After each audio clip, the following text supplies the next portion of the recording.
What's up, guys? This is episode 6 of Last Pick Sports Podcast. I'm your co-host, Leighton.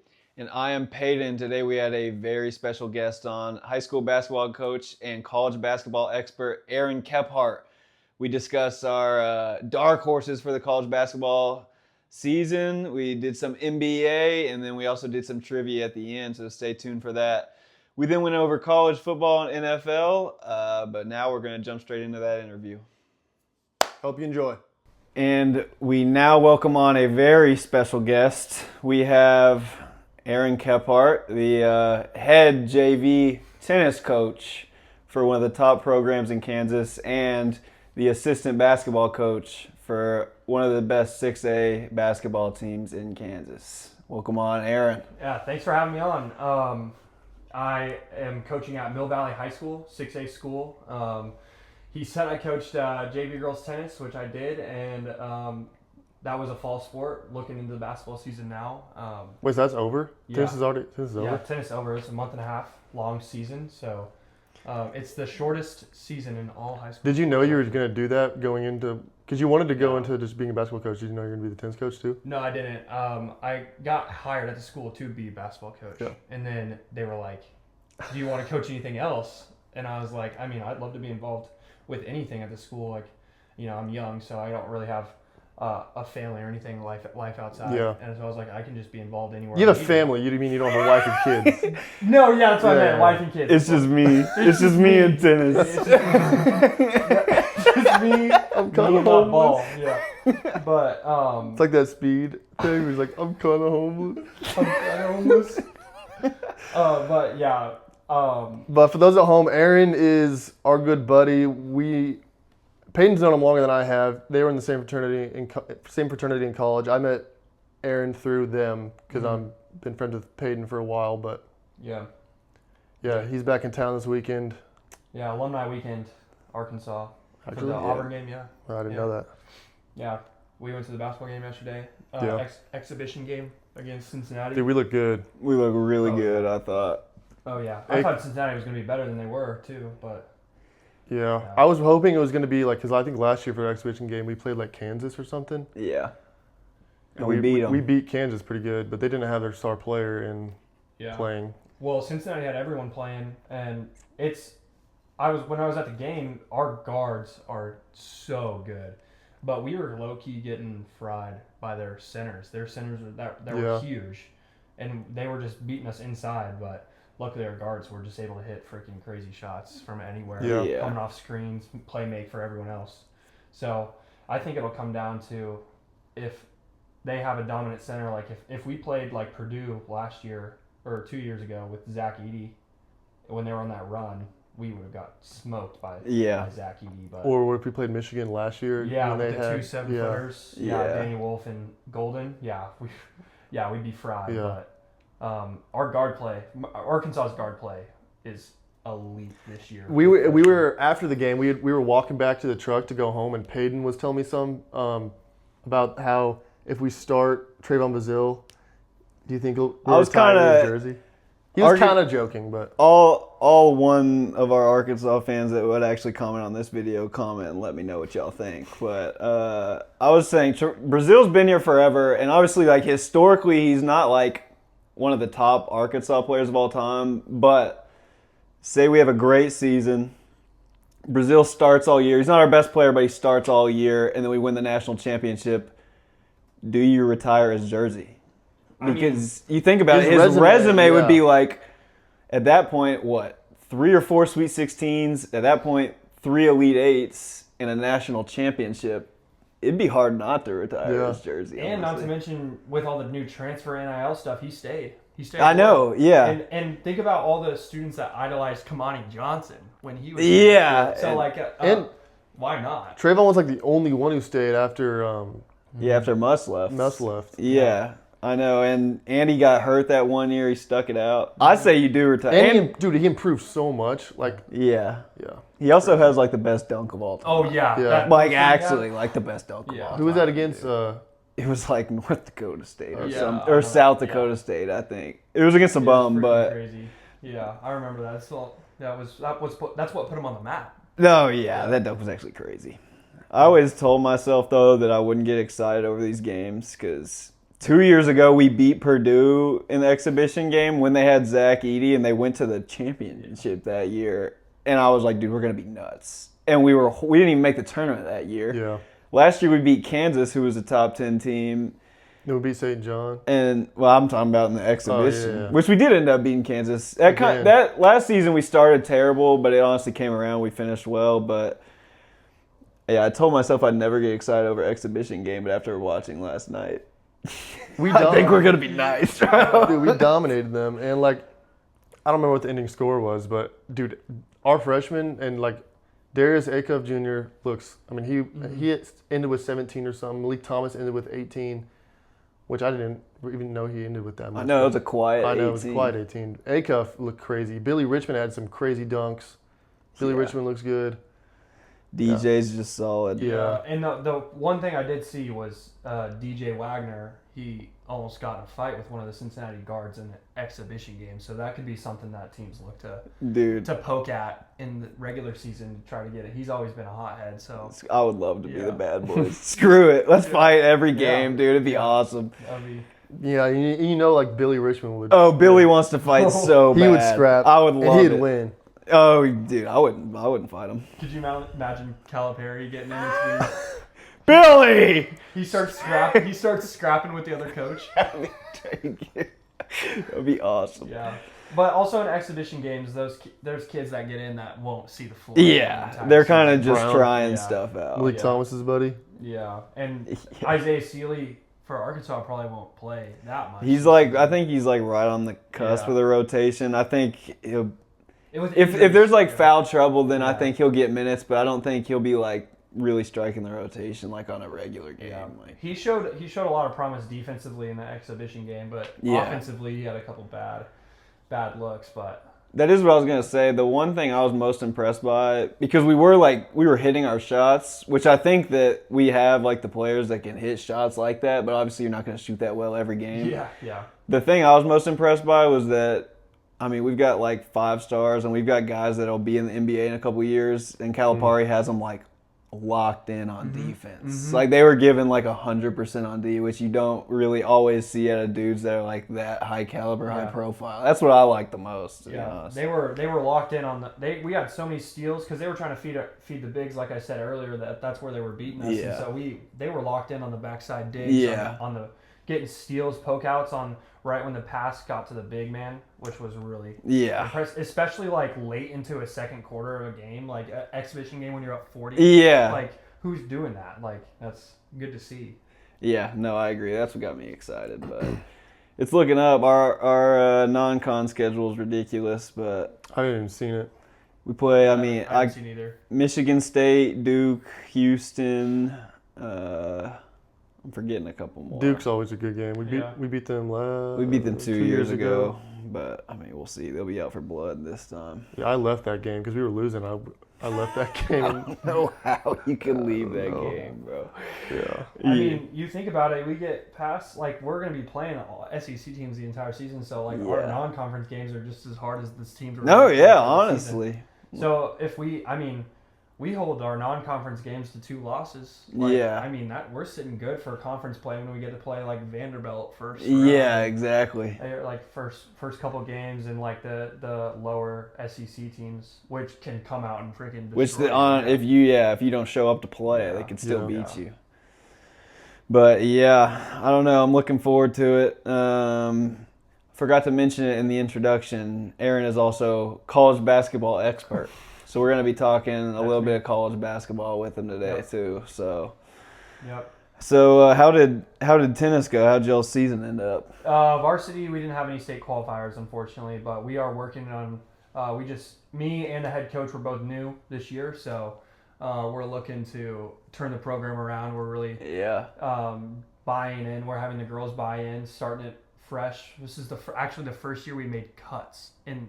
Oh, really? History.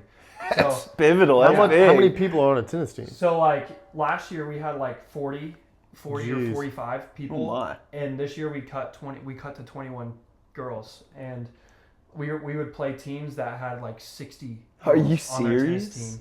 So they had like a C team and everything, but I coached JV. We went 9-1 and Let's go. won the Sunflower Conference tournament. Let's go. Yeah, so it was pretty successful. JV's never won a conference tournament before this year. No so, way. yeah, we had some JV warriors down there. A couple seniors that were That's so sick. cheering our doubles. Yeah. Have you played tennis before? Yeah, I played a year and a half in high school. I was never very good. I'm a better coach than Yeah. tennis player, but Yeah. I played a year and a half before I blew out my knee and didn't play anymore. And then I became a glorified tennis manager for my last couple. Did you? Yeah. Because, so the head basketball coach when I was in high school was the Was JV it? tennis Oh coach. yeah. So I was just there for vibes. That's awesome. Yeah. So were you like coaching the girls in yeah. practice? So, like, really? I came into it knowing like nothing, and I sat down the 2 days before. I went to open the gym for the basketball players. Yeah. And I can't be in the gym because it's off-season case rules. So I was sitting outside in the coach's office watching tennis strategy on YouTube. Are you serious? And like learning like all the the technical terms and stuff like that. I watched for 2 hours. I watched tennis stuff I had my phone AirPlay to one of the TVs in the coach's office, and so I learned from there. And then there was a bunch of the varsity girls that actually like taught me how to like do like the etiquette and stuff. And so I was able to, and tennis is so mental. And Yeah. I'm so good at coaching the mental side that I was able to like be and benefit the girls. Really? Because I mean, they know how to play tennis. At the end of the day, they're like juniors, seniors in high school. Like, Yeah. they've been playing tennis for 3 years. And they get most of their help from outside trainers at like tennis clubs, so they know how to play. It's just keeping their mind focused on next ball, next hit. Yeah. Which is something that I'm good at, like lifting the girls up rather than tearing them down and criticizing every little thing that they do. So Was there any like during this tennis season? Was there any like one major moment that stood out that you'd like, with maybe a singular player or like the entire team, where you had to build them up or like to give them a good lesson? Well, for like high school girls, tears are a huge, Yeah. huge thing. And so, like I said, we went 9-1, and so in our one loss, we played Blue Valley Southwest, which is a top team in the state. And so we played their JV. They're super deep, like tennis talent wise, and so we played them in a duel at their place, and we just got freaking destroyed by them. Like, we got destroyed. Like, I think we went like 15-6 total, like between our singles and doubles matches, and not a single girl cried. And I was so happy that I didn't have to deal with that, but also that they had that growth mindset to be like, well, this is only making us better. Yeah. Like, we're gonna come out next duel and just destroy the next team, So you because think- these girls are actually good. Do you think if like you hadn't been that and hadn't made that impact, they would be just like balling? Oh yeah, because the varsity girls, they always had a tendency to be emotional. So I don't know. I feel like I created an environment where they felt that everything was going to be fine. Yeah. And they were going to be able to grow from failure. So, which is a good thing to have in every sport, especially at a young age when they are super highly emotional at that point in their life. So High school is really where you build that mindset, or Yeah, at least exactly. where you need it to be built if Exactly. you want to have any chance of. and it's a lot of the times it's that they're just so competitive. Like they think that it's the end of the world. Like if they lose, but Which isn't always a bad thing. I know it's a great Yeah. thing, because that's going to make them better, especially if they're like a young freshmen and sophomores having that mindset. Like, they're going to be so good because of that competitive nature by their senior year. I love that, because that's the stuff that translates outside of the game. It's Exactly. that mindset carries into daily life, Exactly. Yeah. which carries into college, which carries into out of college, and it's Yeah. awesome. Yeah. I don't know much about tennis, but I don't it either, sounds but- like fun though. I learned a lot. this year. But yeah, now it's over. We have our banquet the 29th. And once the banquet's over, we're strictly basketball. Strictly into Basketball season. We've already started basketball workouts and conditioning and getting the kids Yeah. who want to try out ready for tryouts middle to late November. So middle school girls actually already had their tryouts Oh, really? Like, They're ahead of the game. Yeah, and they get their season is basically done by the time our season starts. Yeah. Which is I did not know that middle school was like that quick to it. I didn't know, so that might be something I look into. You know, pick up a little extra money, coaching some middle school, some middle school basketball. That would be fun. It'd be a nice little change of pace. Like, Speaking of, what coaching experience do you have before this year? For basketball specifically. For basketball specifically, I have coached girls before, which really helped in the tennis world. But basketball specifically, when I was going through Arkansas, I picked up like little AAU 6th grade girls. How was that? We had 6 girls. You know, they were the best, but they learned a lot, and it was really fun. Again, they had great attitudes about it. Whether that's a coaching thing or just how they were raised is beyond me to know. But no, you should take that credit for it. Yeah. they were terrible before the first practice. We averaged 3 points a game, less than 3 points actually, and I had to teach them what a rebound was the first practice. But more coaching experience. I coached a little 2A middle school when I was shadowing. Yeah. And so I was like the assistant coach for this little 2A school called West Fork. West Fork, they were just a bunch of farm boys. Everyone made the team. Awesome. There were some dogs on that team. Let me tell Really? you. We had one kid who shot insane percentage. He was like our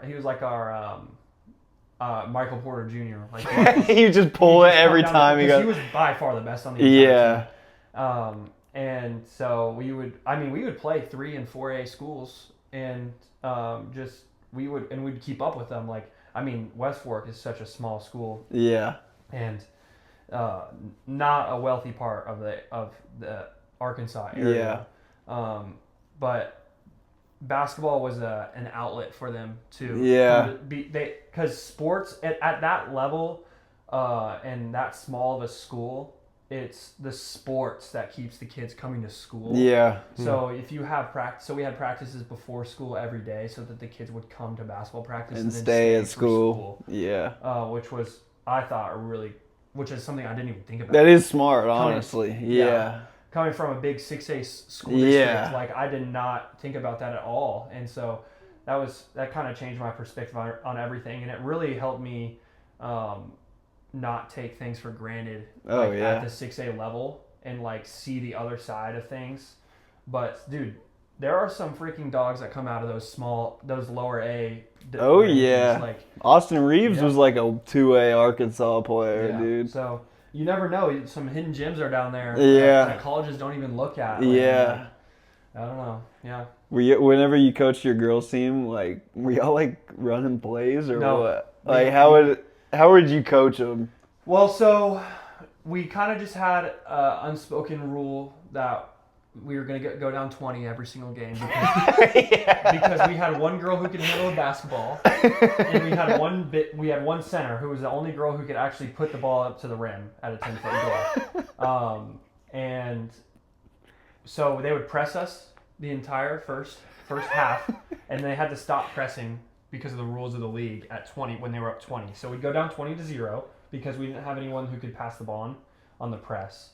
And so basically what we had to do, I was teaching them the basic skills of basketball, like the footwork of a layup, how to get a rebound, how to box out, how to dribble with their left hand, how to do a crossover, like the basics. So there was no room for plays at all. So we would just come down the court. I would have our center basically set a screen. They would run a zone against us. Yeah. But, at that level, 6th grade, they don't really know how to run a zone. They were just kind of standing there. So we were able to dribble through. And so I'd have the girl set like a back screen and have our point guard just put her head down and run at the rim and then chuck it at the backboard. And then our center would roll to the basket half the time and be there for a rebound, maybe. And if she got the rebound, she would hit it off the front of the rim at least 3 times before she was able to get it in. But luckily, in a bunch of the games, we had the FAC ref.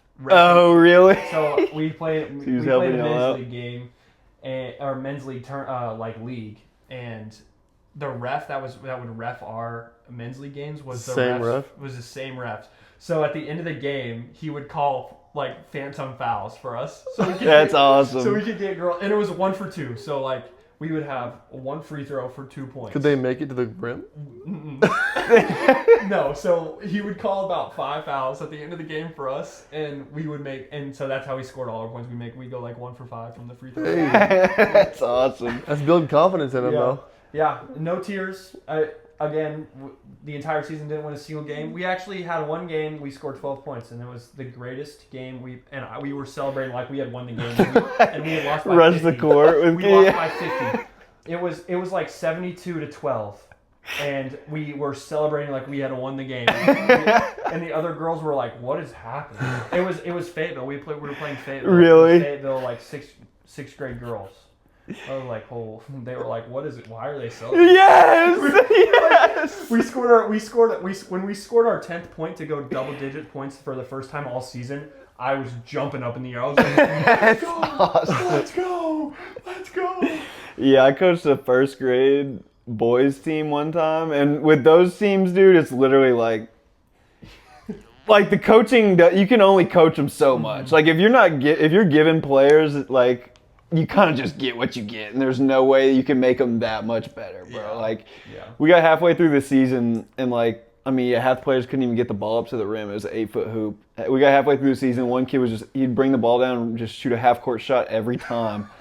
I would yell at him and be like, dude, quit doing that. But he'd go like 1 for 5. It got to the point where I was like, dude, honestly, just do that every time. Like, that's our only chance we have of scoring. Yeah, so at that level, it's like just trying to keep them loving the sport so they can Yeah. actually get to a place where they have the skills and they have the love for the game to where they actually want to learn and get better. Yeah. So, Yeah, that first grade team I coached, the first half of the season, I would try to actually put them through a practice, and none of them would listen. So Yeah. I just said screw it halfway through, and we just played 1v6 every practice for Yeah. 2 hours. It was just me versus all 6. yeah. I was just postering kids. Yeah. That's fun. Their That's parents were pissed. Really? Oh yeah. I mean, I was actually postering them, they sitting them on the floor. We had a practice where we did layup. We always start with layup lines, and so I made a goal, layup line goal. We had to make 10 layups as Yeah. a team before we could switch sides. It took us 35 minutes Are you of serious? the hour and a half practice that we had To make 10. to make 10 on each side. Holy. And on the left side, I was like, start shooting with your right, and I was in the layup line. It was like I made all 10.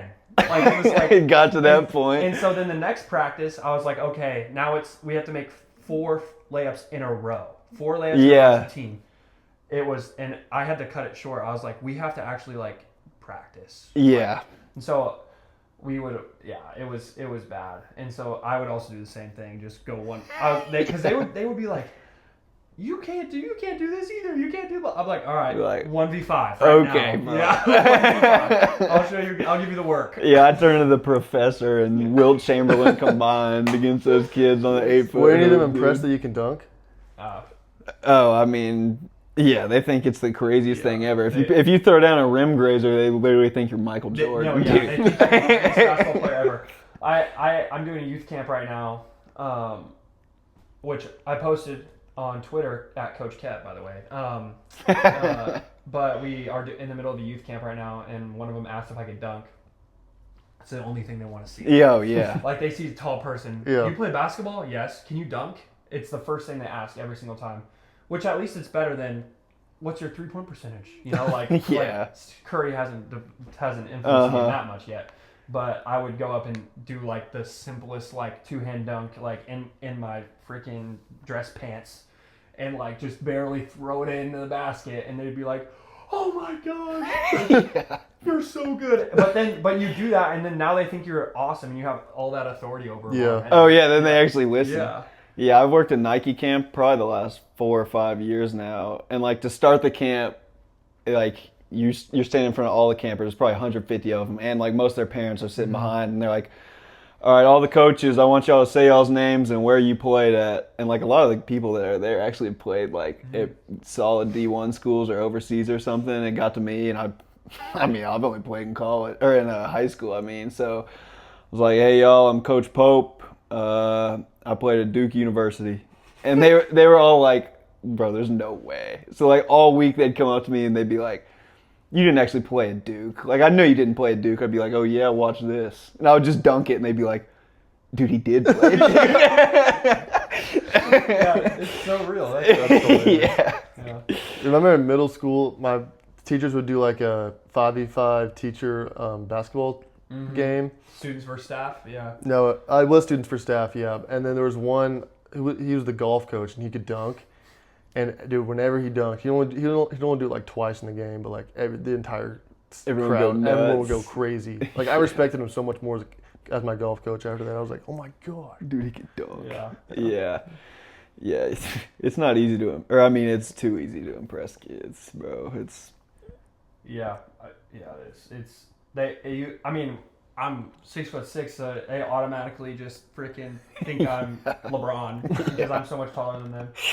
But yeah, this college basketball season is actually going to be so exciting though. Yeah. I know. Speaking of, all right. Speaking of college basketball, we're gonna jump into a little college basketball with our expert telling us who his mid-major teams to watch out for this season are. So, if you're looking for a team to make a Cinderella run to the tournament, maybe make some noise, Yeah.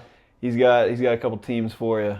So a little background of I've been watching college basketball my entire life. Like I love it. And so what really got me into the mid majors was I just thought in my own heart that they loved the game more than like the high caliber High major, teams. yeah. Like the high major team. I mean, at this point, it's basically pro ball now. It's pro Oh, ball. basically, you get a 5-star out there, or like a future lottery pick. A lot of the time, they're not running sets. Like they're kind of just ISO and taking a screen and going. So one night I was in my dorm room, and it was like 11 p.m. and I was bored, and so I was scrolling through the channels, and on the West Coast, this team Utah State was playing. And I was watching them. The game had just started. It went until like 1. It was delayed, and it went until 1 a.m. And I watched the entire game. And dude, they were like, I was like, holy crap, this team is like freaking insane. Like all they do is run down the court and shoot 3-pointers and just go for steals. Like the game ended like 89-80. Like it was like a high scoring game at the time for college basketball. And I looked into them, and their metrics were so good, and they were a mid-major team. They hadn't played anyone the entire season. I was like, dude, this team could actually be really good. Yeah. And they were really good that year. They brought in a bunch of recruits and got some transfers, and I was on a bandwagon. I bought a Utah State sweatshirt. I bought a Utah State sweatshirt because I thought they were going to be good, and they were so fun to watch. So when was this? This was my freshman year. So 2021? Yeah, so 2021. And so then the next 2 years they made the tournament, and I was like, I was on them before, like that's my team. I knew them before. And so then I started really looking into all the mid majors teams, and it really helped me like late in like March Madness to like pick upsets and stuff. And so I saw a TikTok of this team that got this recruit. And I was like, oh man, like I gotta look into this team. Like, how did they get this guy? Yeah. And so I started looking into them, and they could actually make some noise this year and in the coming year. My dark horse for this season is Siena University. Siena University. Siena University.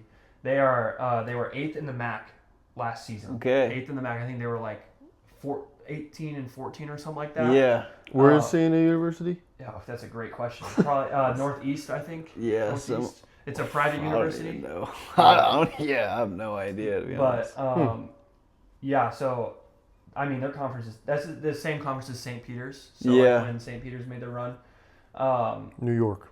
New York, yeah, Northeast, yeah, New York. They're a little private university, and so what I was looking into it. So what really brought this to my attention was this 4-star. They got this 4-star guy. They Really? got, and he was. Hold on, let me see where I have it down here somewhere. Yeah, so he was a 4-star. He's top 140 in the country, and it's the best recruit they've gotten to their university in program history. Yeah. What's his name? This is their first 4-star ever. His name is I have it on here somewhere. I don't know, but Usually, if you're top 150, you're going yeah, high major So, like, elite program. He just knew he was guaranteed. He's in the class of 26. I knew Yeah. he was guaranteed Playing playing time. So, but they also, on top of that, they're returning 72.3% of their minutes from last year, Ooh, yeah. which is something that is unheard of, and the rest of the MAC combined on average is returning 32% Ooh. of their starting minutes. So like mid-major teams, they just have their guys go off one season and they transfer to high yeah. majors. But Siena, they're keeping this dude named Brendan Coyle, who's 6'7". He shot 40% from 3 last year, and they kept him. He was their best shooter last year, and he shot 39.3%, round up to 40. Yeah.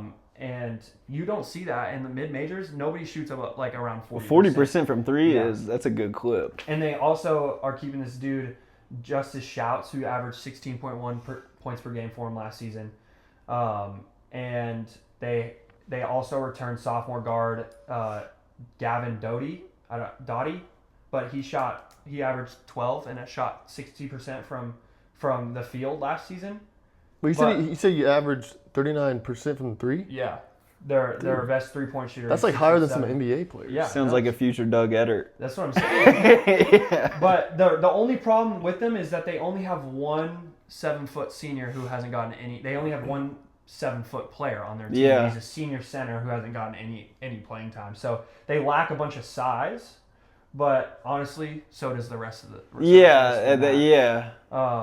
But their coach has 15 years of experience. He played at Syracuse when they won the national championship. Wow. This is his second year at Siena. And if he's able to keep retain the players that he did last year in 1 year when they were eighth in their conference, and then get a 4-star recruit, like their program is on the up and coming. Like Yeah. I mean, dude, like it's awesome. It's awesome to see. He's a national championship winner as a player. He was on Syracuse staff where he went to school.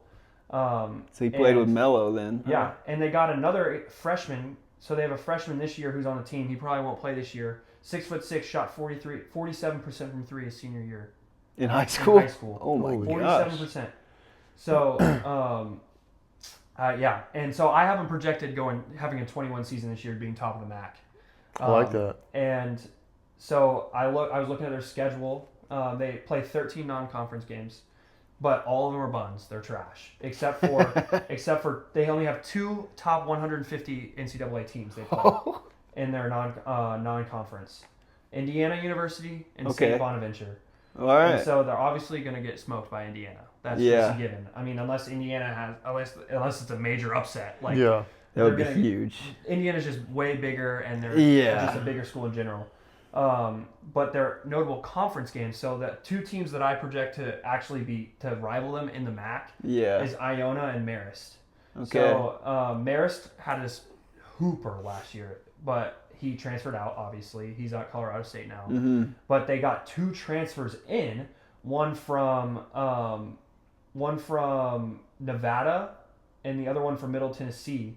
The Nevada guy shot 40% from 3 last year and averaged 16, and the Middle Tennessee guy averaged 15 points per game last year, and they finished 3rd. Bro, that's huge. Those are huge transfers. But they didn't keep any of their normal. So like those are just the 2 guys they have. Oh, so that's it. That's it. That's all they have. Yeah. Whereas Iona has a different problem for Siena, which is just size. So Iona has 11 players listed above 6'5" on their roster, and they averaged 37 total rebounds per game, which is way above average for a college basketball team. Yeah.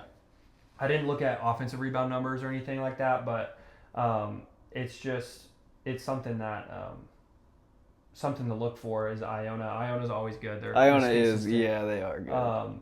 But when you look at the rest of the conference, like they had Quinnipiac, who finished first in their conference last year. But all their players transferred out. They kept one guy who averaged 18 points per game and 2.2 steals, but he only shot 27% from three, and they lost all their key role players to the transfer portal. So that's their only guy that they retained. I don't even have them being a top 5 team in the conference this year. Merrimack, I don't even know anything about them. Mount St. Mary's, Sacred Heart, Ryder, Fairfield, St. Peter's, and then there's other teams down below that are just like not even. They're just not even worth time. Yeah.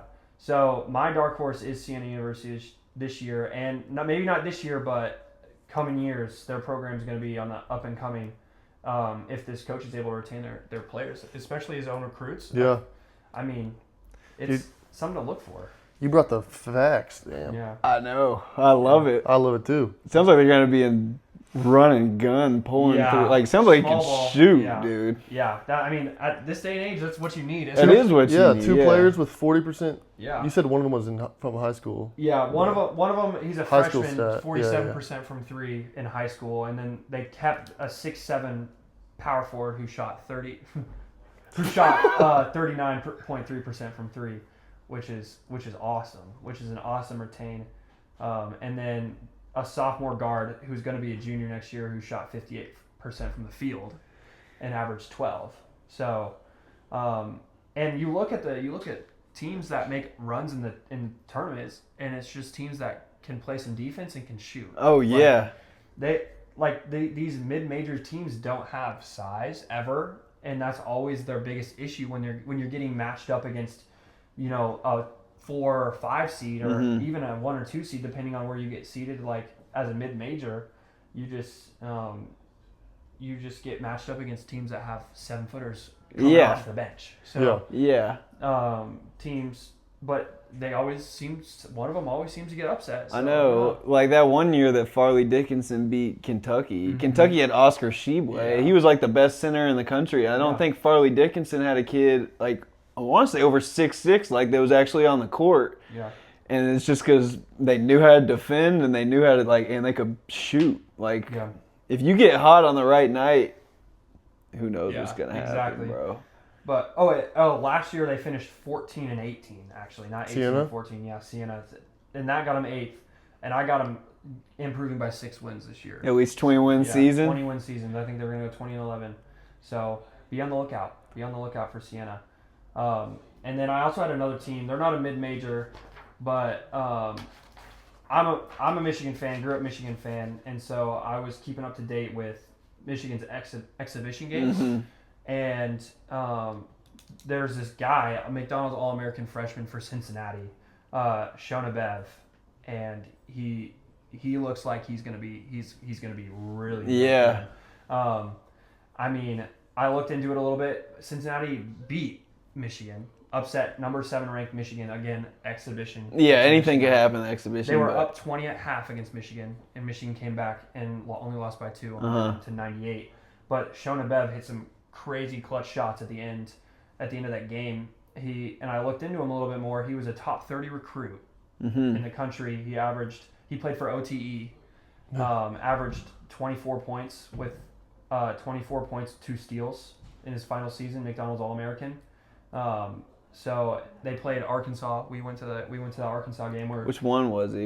Is he a big He's or number a 10. guard? He started. He was a guard. He was like he had like the bun. I don't know. Yeah. He was a lefty. The lefty. Yeah. He did not play good. He did not play good against Arkansas. He had a couple air balls. It was pretty bad. But But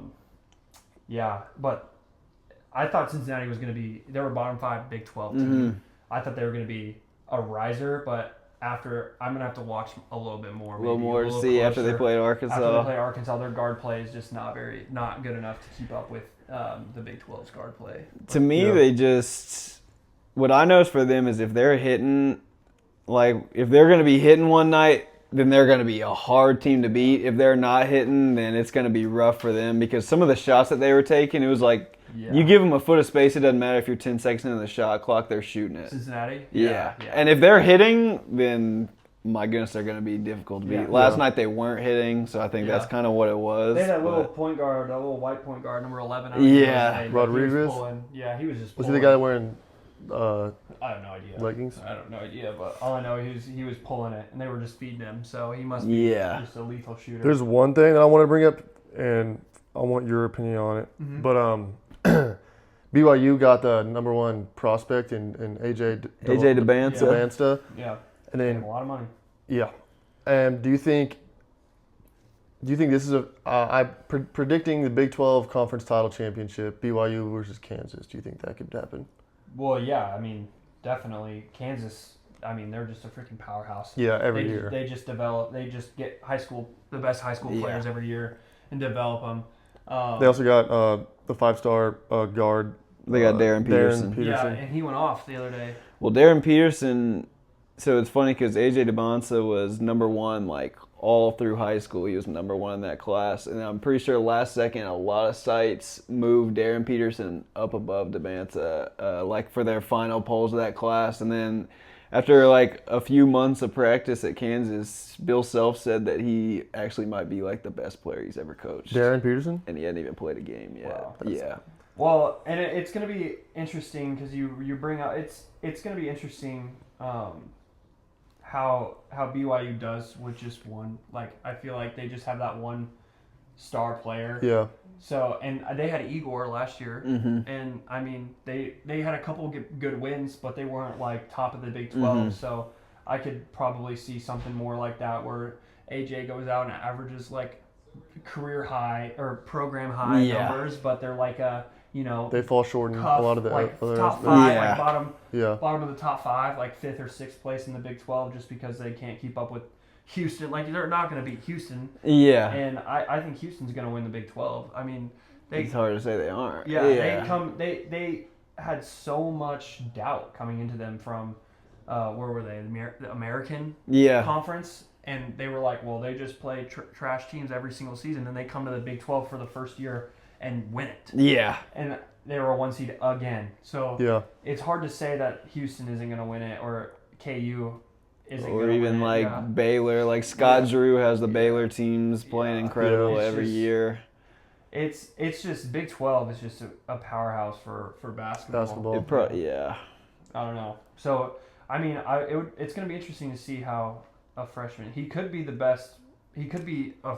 I think he'll get the opportunity to put up the numbers to be a top 3 pick because he's going to have a lot of shots and responsibility, which I'm sure that's probably played into why he like chose to go there. But I just love seeing those top players, like see how they unfold in college ball, because like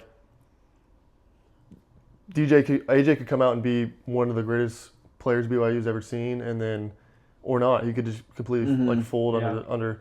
Because like when you're a number one prospect coming into college basketball, or even if you're drafted overall first in the NBA, like sometimes they just don't pan out. And I like seeing that. Not that I'm praying that he plays bad, but like I don't know, I just like seeing that unfold. Yeah. But You see it a lot too. That pressure just gets I mean, they're literally 18. Like, Yeah. they're 18 and there's years always old. someone who comes out from the woodworks and just grinds and is like, I want it, I want that. Like in this is kind of off topic, but like VJ Edgecombe in the first game of the season the other night, 37 points or something like that. 34 points.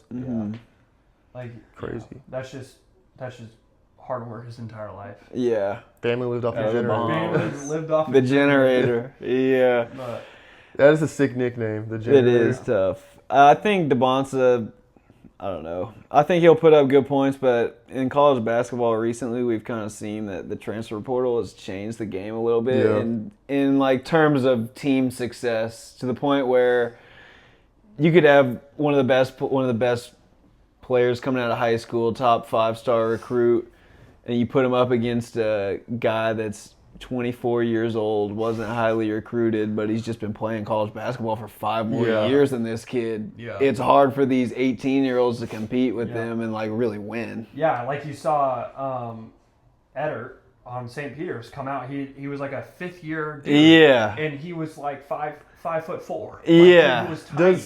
Does that Yeah. I didn't mean to interrupt, but does the JUCO rule transfer to basketball? That's probably a stupid question. Does the JUCO rule of those years don't count towards eligibility anymore? Count for basketball too? So JUCO, you play 2 years, right? You get 2 Yeah. years. Well, so they just updated or revised, amended however you want to say it, the D2 rules. Yeah. We have one of our kids, top player in the state, who's going to Washburn University, Mm-hmm. and they just updated the D2 rules. So you get 5 years of eligibility if you go to D2. Do you? Yeah, so I didn't know you that. get 5 years of eligibility now if you go to D2. So that's just huge for kids Oh, that yeah. want to, that aren't top recruits. That You get can extra make a year to name for develop. Yeah. that want to make a name for themselves.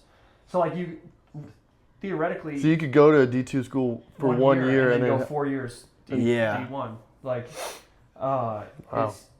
it's interesting how that's gonna look. Like it's great for the kids. Oh, it is. Yeah.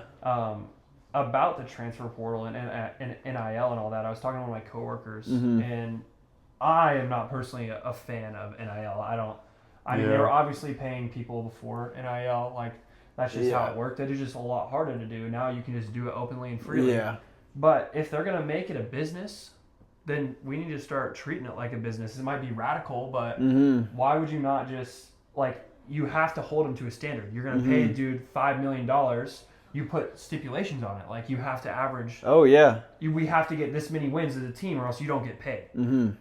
But then that could flip again. Like, we Outperform. want to have an 18 win season this year with you. It will pay you $5 million, or we'll pay you $1 million if we get 18 wins. They go out and they go 22 wins. Yeah. He's like, okay, I beat the expectation by 4 wins. I want more money.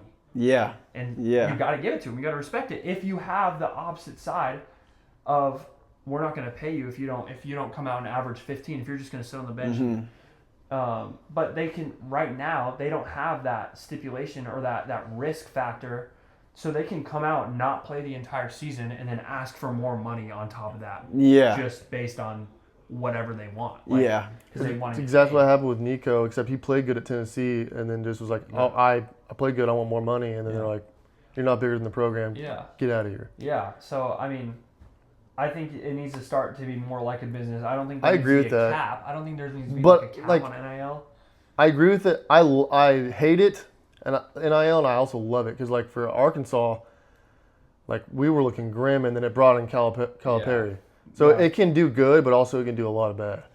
That was my whole senior year of college. That's what every class was just discussing NIL. And it kind of got to the point where you have to debate whether whether pros college out- sports are amateurs or if they should be treated as professionals, because up until now they've been technically considered amateurs because they're not getting paid, so you can't like really force them to do all these things. It's like now they're getting paid, you can almost treat them as if they're like employees. But for even you. but even before NIL, sports like pretty much dominate schools. Like, if you get a highly talented player, that's going to bring in so much money for that school. Mm-hmm. So like, I think that was the biggest like debate before NIL was a thing. It's like, oh, because I'm going here, y'all are getting pushed into the spotlight. Like, I deserve someone. That's exactly what Johnny Manziel's mindset was. Like, I want to like. Yeah. So like, I agree with you. Like, I don't like it because a lot of shady stuff happens because of it. But I also like it because it's like, these players, in my opinion, are like, and I had to tell them to quiet down. They could probably hear it, but in technical terms, they are professionals. Like, Yeah. I'm all for athletes getting paid off their name. It's just a difference between if they deserve $1 million because they're named from the school that they're going to. There's a difference between getting paid for by the fans, like selling jerseys, signatures, or whatever, which I think is totally awesome, and it should never have been illegal. For kids who are at the legal age to vote. Yeah. To be able to sign a basketball and give it to a kid. I gotta And tell then- them to quiet down. I'm sorry. But yeah, I think teams should definitely, or players should definitely be able to sign their name on a basketball or memorabilia and be able to sell that. Yeah. Like it would have been awesome if there was college basketball cards. Like beforehand, Yeah. where you could just sell college basketball cards. Because imagine how valuable those could have been if you got a freaking LeBron James rookie or I guess he didn't go to college. But like when he was 18, once he turned 18, he was able to sign his name on a sports card and sell it. Or like Like an MJ. MJ. Yeah. Where do you play? Duke. North North Carolina. Oh, people are gonna be mad about that. No, that's the Sorry, thing.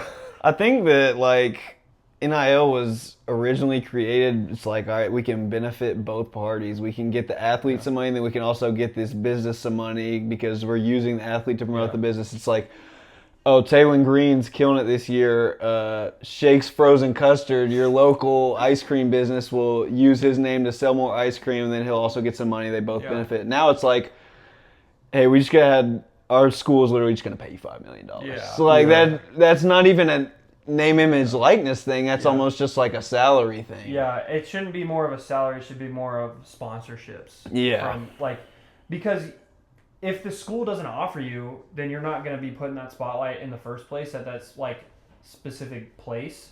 So like the sponsorships should have been always fair game. Yeah. Because you get sponsorships through the school, like schools help you get that stuff just like an agent would. Yeah. But something that they don't tell you, like the negative side of it, is high schoolers. Like it being in the high school scene now for even less than a year, I'm already seeing the effects. Like kids just aren't getting recruited anymore. Like you don't get recruited anymore. It's even at the D2 level.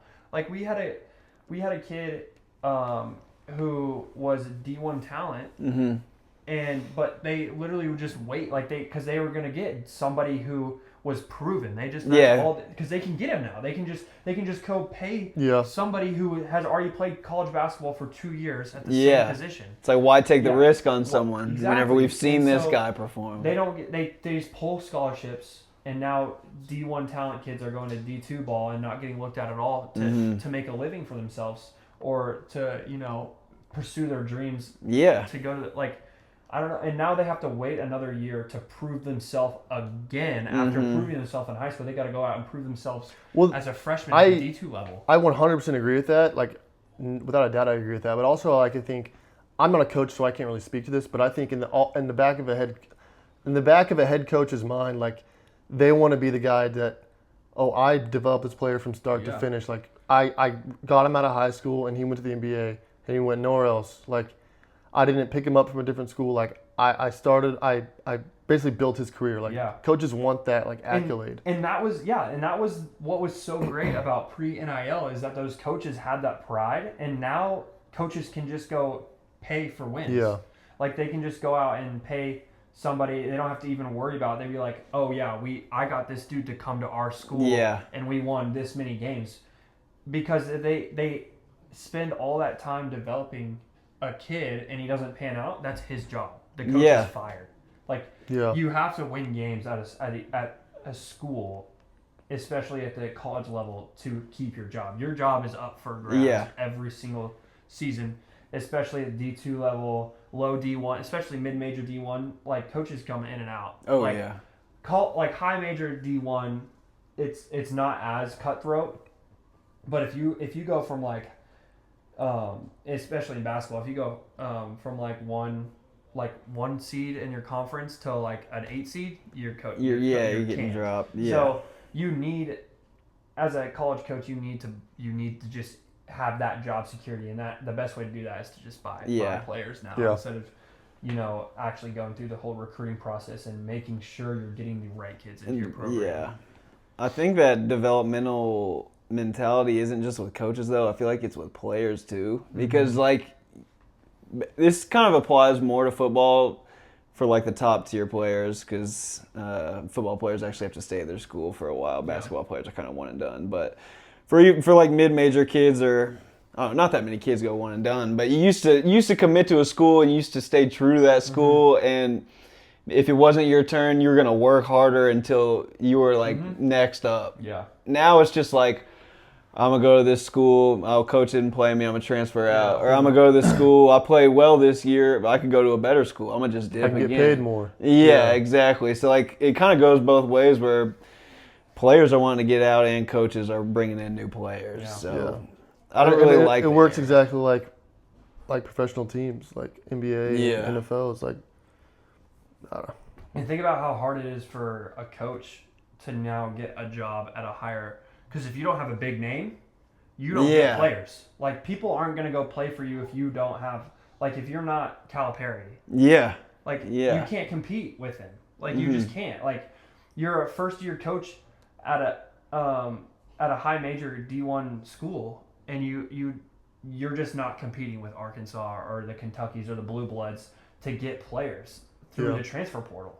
Like, Yeah, like what are you gonna sell the kids on? Yeah, like you you have can't- nothing to yeah. sell other than like we can pay you this amount of money, but well, so can this school, and I have a chance of making the league. yeah, like you haven't proven that you can get me to the league. Yeah. Well, coaches, they don't get hired, and the coaches with the big names now have in that much more job security. Mhm. Like, they're not going to lose their job because they, like Calipari, he moved schools, brought all of his players with him. yeah, Yep. Like, they lost all their players. Yeah. So, like, if you are at risk of losing all your basketball players by losing your head coach, why would you ever fire your coach? yeah, Like, right yeah. That is very true.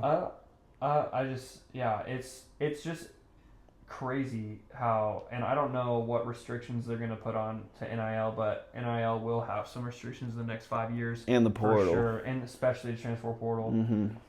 People are going to get tired of it, but unfortunately, it's the rich people who make the decisions. So, Mhm. and they want to keep buying players. So it's just, Trades are going to be a thing. who knows? I mean, that's what I'm saying. It's becoming a pro. It is. Pro league. Yeah. So, yeah. Speaking of pro leagues, Should wanna we, talk about NBA? should we jump into our NBA? Yeah. All right, we're gonna do a little segment for NBA. We all picked before we got in our worst possible NBA starting five that would still win the NBA championship. So you could pull any player from any team over the league. It's the worst team that would still win the See, championship. I don't know if mine is I'll just say it. Yeah, and you then- start. All right, you go You want me to first. Start us off. Okay, well, I did two teams. You want me to say my favorite team, and then Yeah. do like an honorable mention team? Yeah. All right, I have for point guard, I got Tyler Hero Okay. Okay.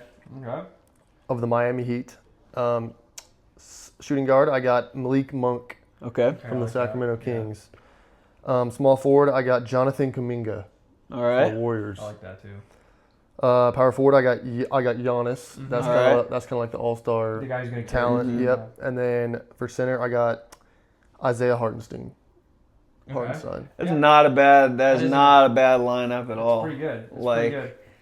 I do think I mean, here's the two questions you ask is: would they win the finals, and are they bad? Like, are they Are they bad enough to? to count? I backup think team- that they would win the finals. I don't know if they're bad enough.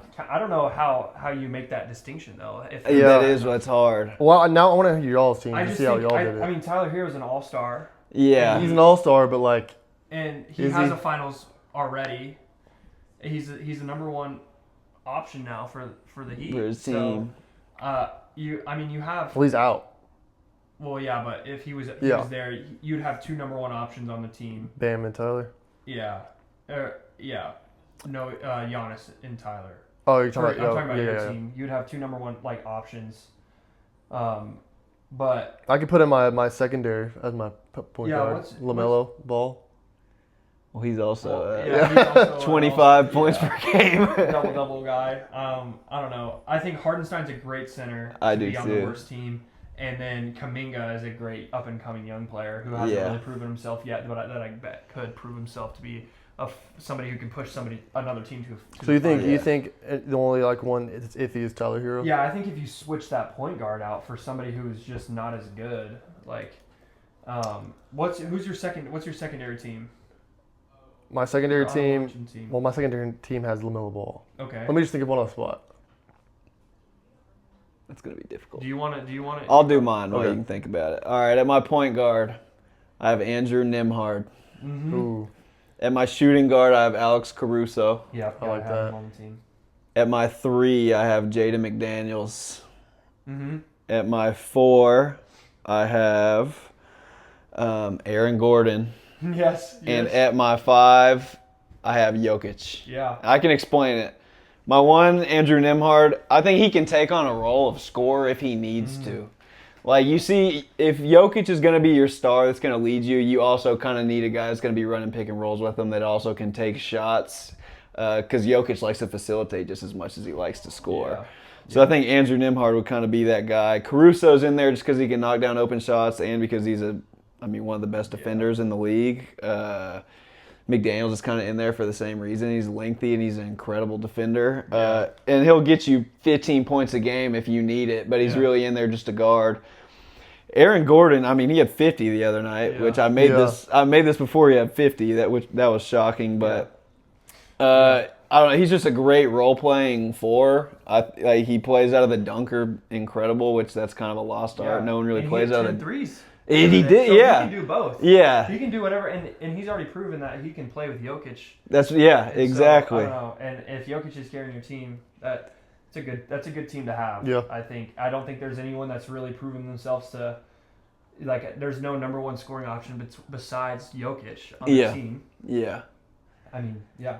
And Nembhard, and you have a bunch of younger guys who haven't really proven themselves in the league yet that have that upside to play a role where they could win a championship. And you think about, like, the team that did win last year with 2 years ago with Denver with Jokic and Jamal Murray. You're basically just like switching out Jamal Murray for Nembhard and then switching out the scoring of Michael Porter Jr. for the defense. For the defense, pretty much. Yeah. So I mean, honestly, yeah, I think that's a great team. Yeah. Great team to have. But I'll go into mine. So I started with thinking about what I thought was the worst team to win the NBA Finals in the last 15 years. Mm-hmm. And so I was like, oh, it's got to be the Mavs, the 2011 Mavs. And so I tried to build my team with that framework. Yeah. The same framework that they had because they got it done and they beat some of the best teams that run. of the generation. You are right. People are probably going to call you crazy for that, but if you think about it, you're totally right. Like the talent on that team, it probably was the worst out of the last 15 years. Two star white guys, and that was. I mean, they only had one All-Star on that team. It was Dirk Nowitzki. Like the run was all time, but the talent on that team was not. Yeah, they had an aging Jason Kidd. So I'll go top down. So my starting point guard, I got Mike Conley. Ooh, Mike Conley, my starting point guard. My two guard is going to be Norman Powell. Okay. My three guard, I went Caruso. You gotta have Caruso on the team. That's such a good pick. And I was gonna go Jaden McDaniels too, so we would have had three of the same people. Yeah. But I switched it, and so my 4 is now Santi Aldama. Oh man! And then my 5 is Jokic to carry the team. Oh, I like it. I'm gonna explain. So Mike Conley, same framework. So Jason Kidd was 38 when they won that championship. Mike Conley around that same age. And he literally when he was in his prime at the Grizzlies, he was nicknamed the point guard. Like he is a coach's dream point guard, and he's played 17 seasons without a major decline. Yeah. In play, he averages he shot 38%. He shoots 38% from three throughout his career and averages 6 assists for his career with 1.2 steals. Yeah. He doesn't average a jaw-dropping amount of points, but we're doing the worst team here. Yeah. He's not going to go out and give you buckets, but he has 120 playoff games played. Does he really? 120 playoff games played. And he's one of the most consistent point guards in NBA history with a positive plus-minus across 17 seasons at point guard.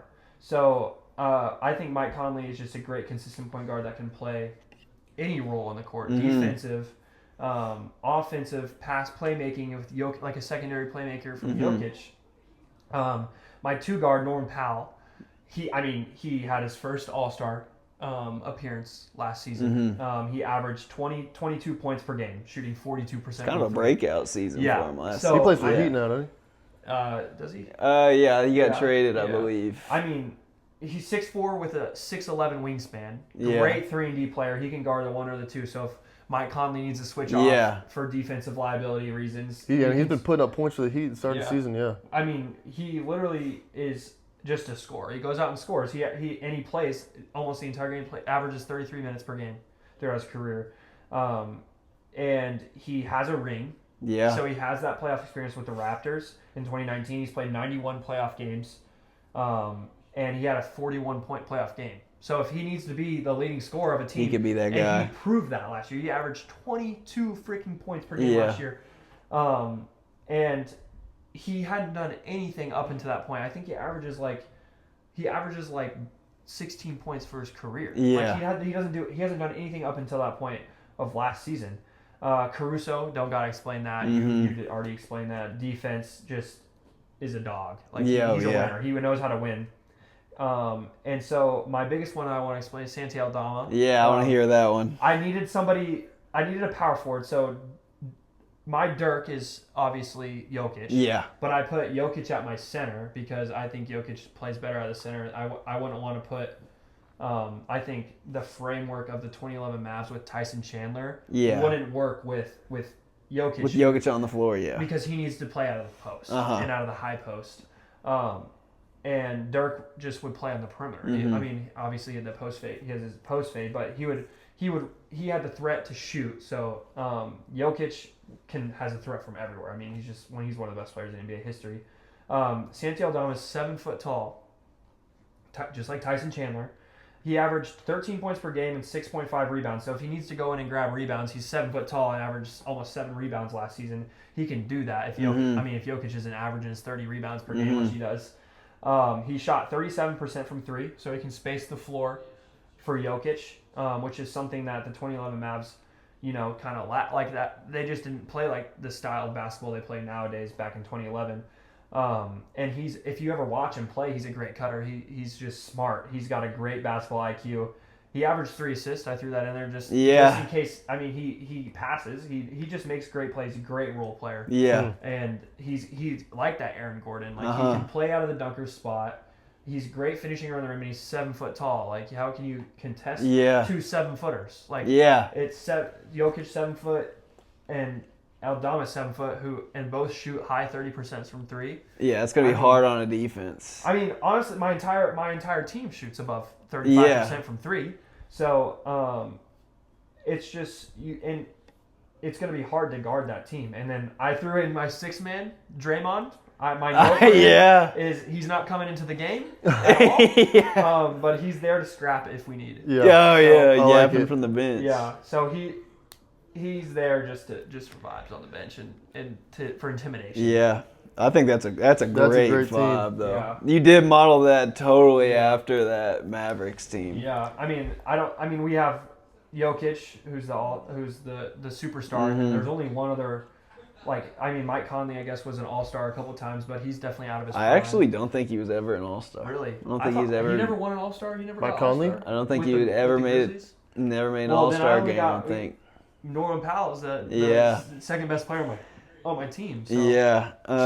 No, that's a great team though. Yeah, I think ours were kind of built similar too, like kind of around Yeah. defense. Yeah. Because I don't know, in previous years it's been like you got to score a lot of points, and you do have to score a lot of points to win the championship. Yeah. But the Thunder last year kind of laid out the blueprint that like if you can like. If defense is like what you're like solely based on, you can win a And championship. you have one off elite that. scorer. Yeah. Even Shea was had all defense honors. Like Yeah. he's a great defender at point guard, and then he was out there averaging 40. So Yeah. like Y'all went way deeper than I did. Here, I'll do my backup, and y'all see it falls more in the criteria. all right. Okay, for point guard, I'll do Miles McBride. Okay. Holy, okay, yeah. That's just the first guy I could think of on the top of my head. Shooting guard, I'll do Derek White. Okay, I like that. Right. Small forward, I'll do Franz Wagner. Yeah, yeah. Power forward, I'll do Kevin Durant. Okay. And yeah. then center, this one, I just more like a personal pick because I like him and he's upcoming. Khalil Ware Where? of the Miami Heat. He's good. He's good. He doesn't get He a is lot good. of. He doesn't get a lot of notoriety because he's in his second year, but like yeah. he's good. I watched He's him the play. starter for the Miami Heat now.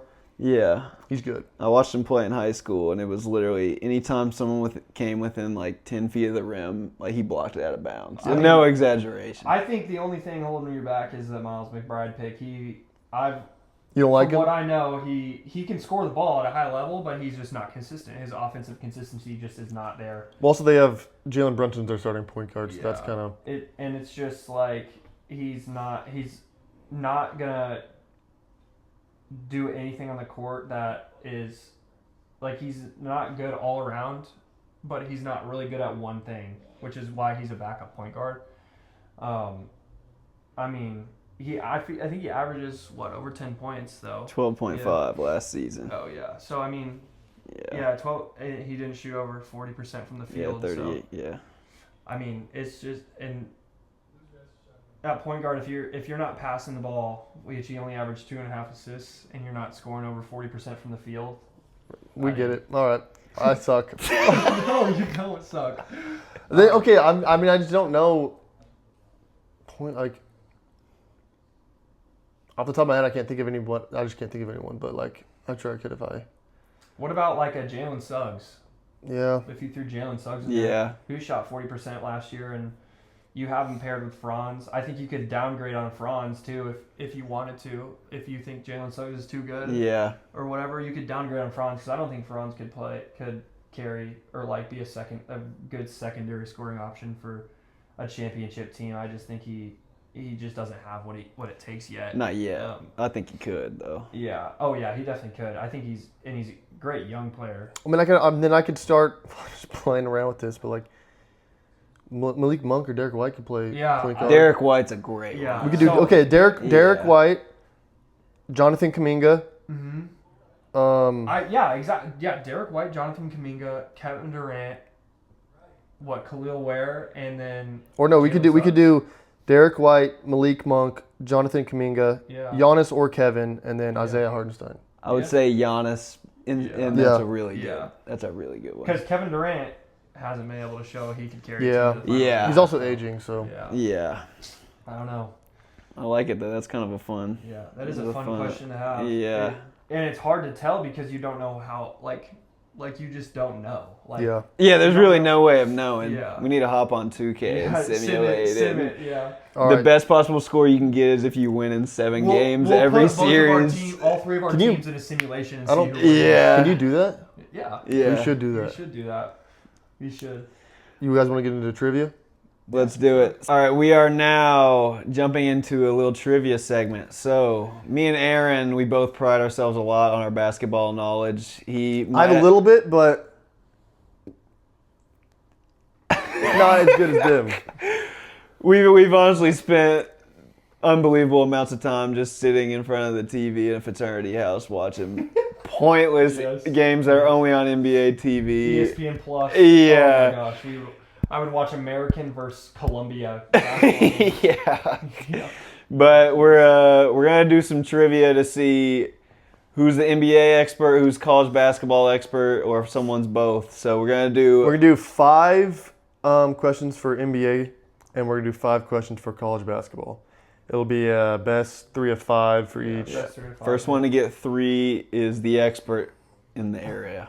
Yeah. And then we'll do we don't have a buzzer, so we'll do buzzwords. Like, you just say your own buzzword, and I'll see who called it first. Or we can. We or just you scream we're out just the gonna answer. Shout out the answer. We can You just, say yeah. correct Okay. or not. Don't scream too loud because I don't want the mics to Okay, peak. yeah. LeBron James. Okay, we'll start with NBA trivia. All right, so we'll start with NBA trivia. Question 1. The NBA has only had one player lead the league in total assists for a season while simultaneously recording 0 assists in the NBA Finals that same year. Was it? I don't- Guy Rogers. That's correct. That's a crazy pull. That's I have no crazy idea what year pull. that's from, but That's a yeah, that's crazy correct. pull. Let's go. Okay, question 2. Only one player in NBA history has been named an All-Star in consecutive seasons while playing for a different team in each of those All-Star appearances. Chris Webber. Oh, dude. Yeah. That's correct. Let's go. All right, question 3.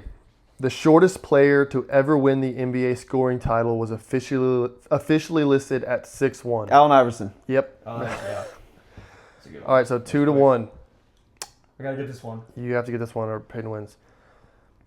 Which Hall of Fame legend played only 9 games of the 1971-72 season? Elgin Baylor. There's no shot. There is no Elgin Baylor. shot. Elgin Baylor. Bro, What? Got it. No way. I'm here for 9 games. I didn't even finish the question. That's crazy. All right, it's last all on this one. Should I say the question? No, it's fine. Okay, feel like question 5. This is for the cake. Cake. I'm sorry. Oh, shit. Question 5. Only one player holds the unofficial and likely unbreakable record for the most technical fouls in a single game by a wide margin. It got to be Draymond. Draymond Green. No. Rasheed Wallace. Yes. Oh, come on. Yes. Yes. Yes. Yes. Most technical fouls in a single season, Rasheed Wallace with 41, which is crazy. That's Yeah. crazy. I thought for sure it was Draymond. Okay, so Peyton takes the NBA trivia. All right. Oh, wow. Moving on to college basketball. College basketball trivia. Question 1. Who is the only NCAA Division I men's basketball player to lead the nation in both scoring and assists in the same season? Scoring and assists. Trae Young. Oh, yeah. Yes, Oh, yeah. that's it was correct. Trae Young. 2. What major conference team had its 2012 Final Four appearance and 2013 national championship both vacated by the NCAA due to a sex scandal involving escorts and recruits? Louisville, because they played Michigan that 2013 year, and they got vacated. So it's Louisville. The Louisville Cardinals, correct. Mm. Okay, question 3. Excluding points and rebounds, which player recorded a double-double in an NCAA tournament game using assists and blocks? This is in 2010. Oh, 2010. 2010. Oh. Hassan Whiteside. Yeah. Yes. Yes. No way. Yeah. Dude, I can't even think. Okay, so it's 2-1 Peyton. Wow. Which player won a National Player of the Year award after transferring midseason to a different school within the same conference? This is in the 1950s. So. There's no chance. I No, get this was before the transfer. The transfer rules were in place. Is it Dick Grout or something like that? Dick Groot? Yeah. There's Yep. no way. I don't know. There is no way. Yes, that was before the transfer. That was before the transfer. Yeah, I don't know how you say his last name, but it's Dick Dick Grout. Grout. Dick Grout. Dick Grout. I don't know how you say it, but Yeah. okay. Is it 2-2? Yeah, it all comes up to this. Okay. I can't lose both. Question 5. Which player is the only one to be drafted in both the NBA draft and the NFL draft in the same year after having been named a consensus first-team All-American in men's basketball? Oh, Boozer. Ben Boozer, something like that? I mean, Oh. I'll give it to you. What is It's it? Bob Boozer. Bob Boozer. That's right. Let's go. Oh, Okay, so I wouldn't have known that. The ones that you got right, I'll be honest, I had no idea. I'm like an expert in the 50s and 60s. Yeah, well, I'm not. I'm definitely not. and I don't have a tiebreaker, so we'll just shake hands. He'll take college basketball. I'll take NBA. Yep. I'll take We each scored 2 I'll points. take Best so- host. best host. Yes. Yeah. That was Really? great. That was a good segment. That was a good segment. That was some ball knowledge pulled. Yeah, we gotta run that back. We'll have to get Eli in here, and me and Eli do a PGA trivia. Yeah, that'll be good. That's got to be at every podcast. It's the only one I'll trivia. win. Yeah. Yeah, I couldn't tell you a single thing. Frisbee golf tournament. I'll read Frisbee golf trivia. Trivia? Oh my gosh. All right, I've got a couple questions to end us off. All right. And I don't. If you could make a new basketball rule to favor your coaching style, what would it be? My kids know this. My coaching style is a very energetic Yeah. coaching style. So when I played, I was the guy who was always celebrating. Yeah. I was always celebrating 3-point celebrations, everything. So if there was a rule that I would change, it would be like they track the total points. So this year with my team, if my bench doesn't celebrate after any small victory or big victory, like a 3-point hit, a layup, if my bench isn't up clapping or celebrating with each other, then they're running in practice. Like they're Ooh, yeah. my team is celebrating on the bench. Like to an extent, obviously, like but we're celebrating. We're Yeah. celebrating everything. So if my team is going to celebrate more than any other team, that's my goal. So if there was a rule that I could change, it'd be counting the amount of times like either a player or the bench celebrates for each team, Yeah. and then tallying it up, and then you get so and so points, or like every time you celebrate, you get an extra point. First team to Yeah. celebrate something, Yeah. or like best celebration at the end of the game gets like extra points. At the Yeah. end. So like if you hit a game winner, but then the other team that celebrated had a better like team energy, whatever, like celebrated more times throughout the game, then they could get 2 extra points. Dude, I love that actually. Yeah, because my team would always get the extra points. Yeah. We're celebrating every time. Dude, having like good energy on the bench though actually like makes a big difference. Yeah. Our coaches preach that in Yeah. high school too. You don't have fun if you're not. Yeah. You can't in especially in high school sports. If you're not having fun, you're not winning games. Yeah. And if you're not winning games, you're not having fun. Yeah. So it goes hand in hand there.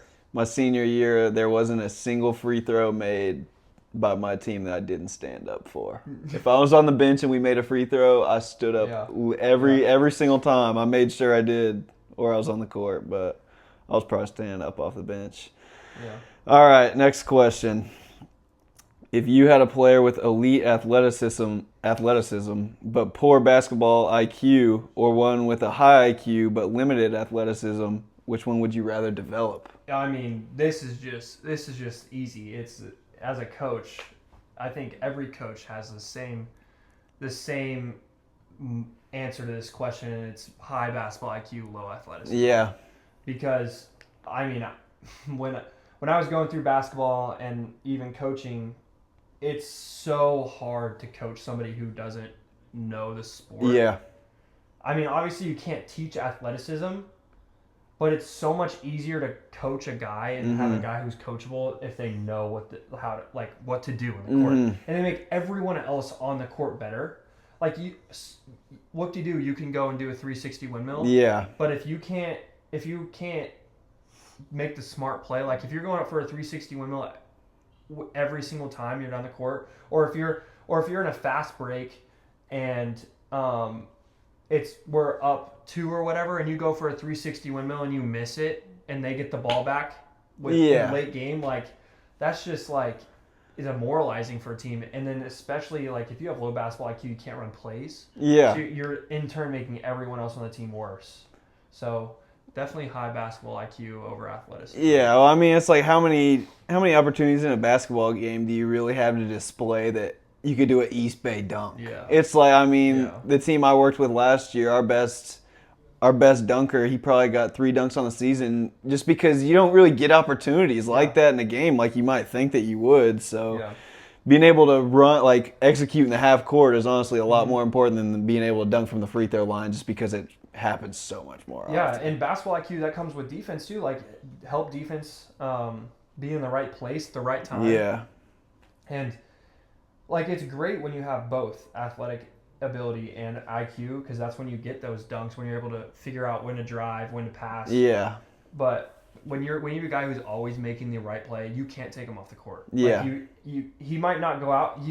If you have a guy who is making the right play every single time on the court and he doesn't score a single point the entire game, you're not taking him off the court.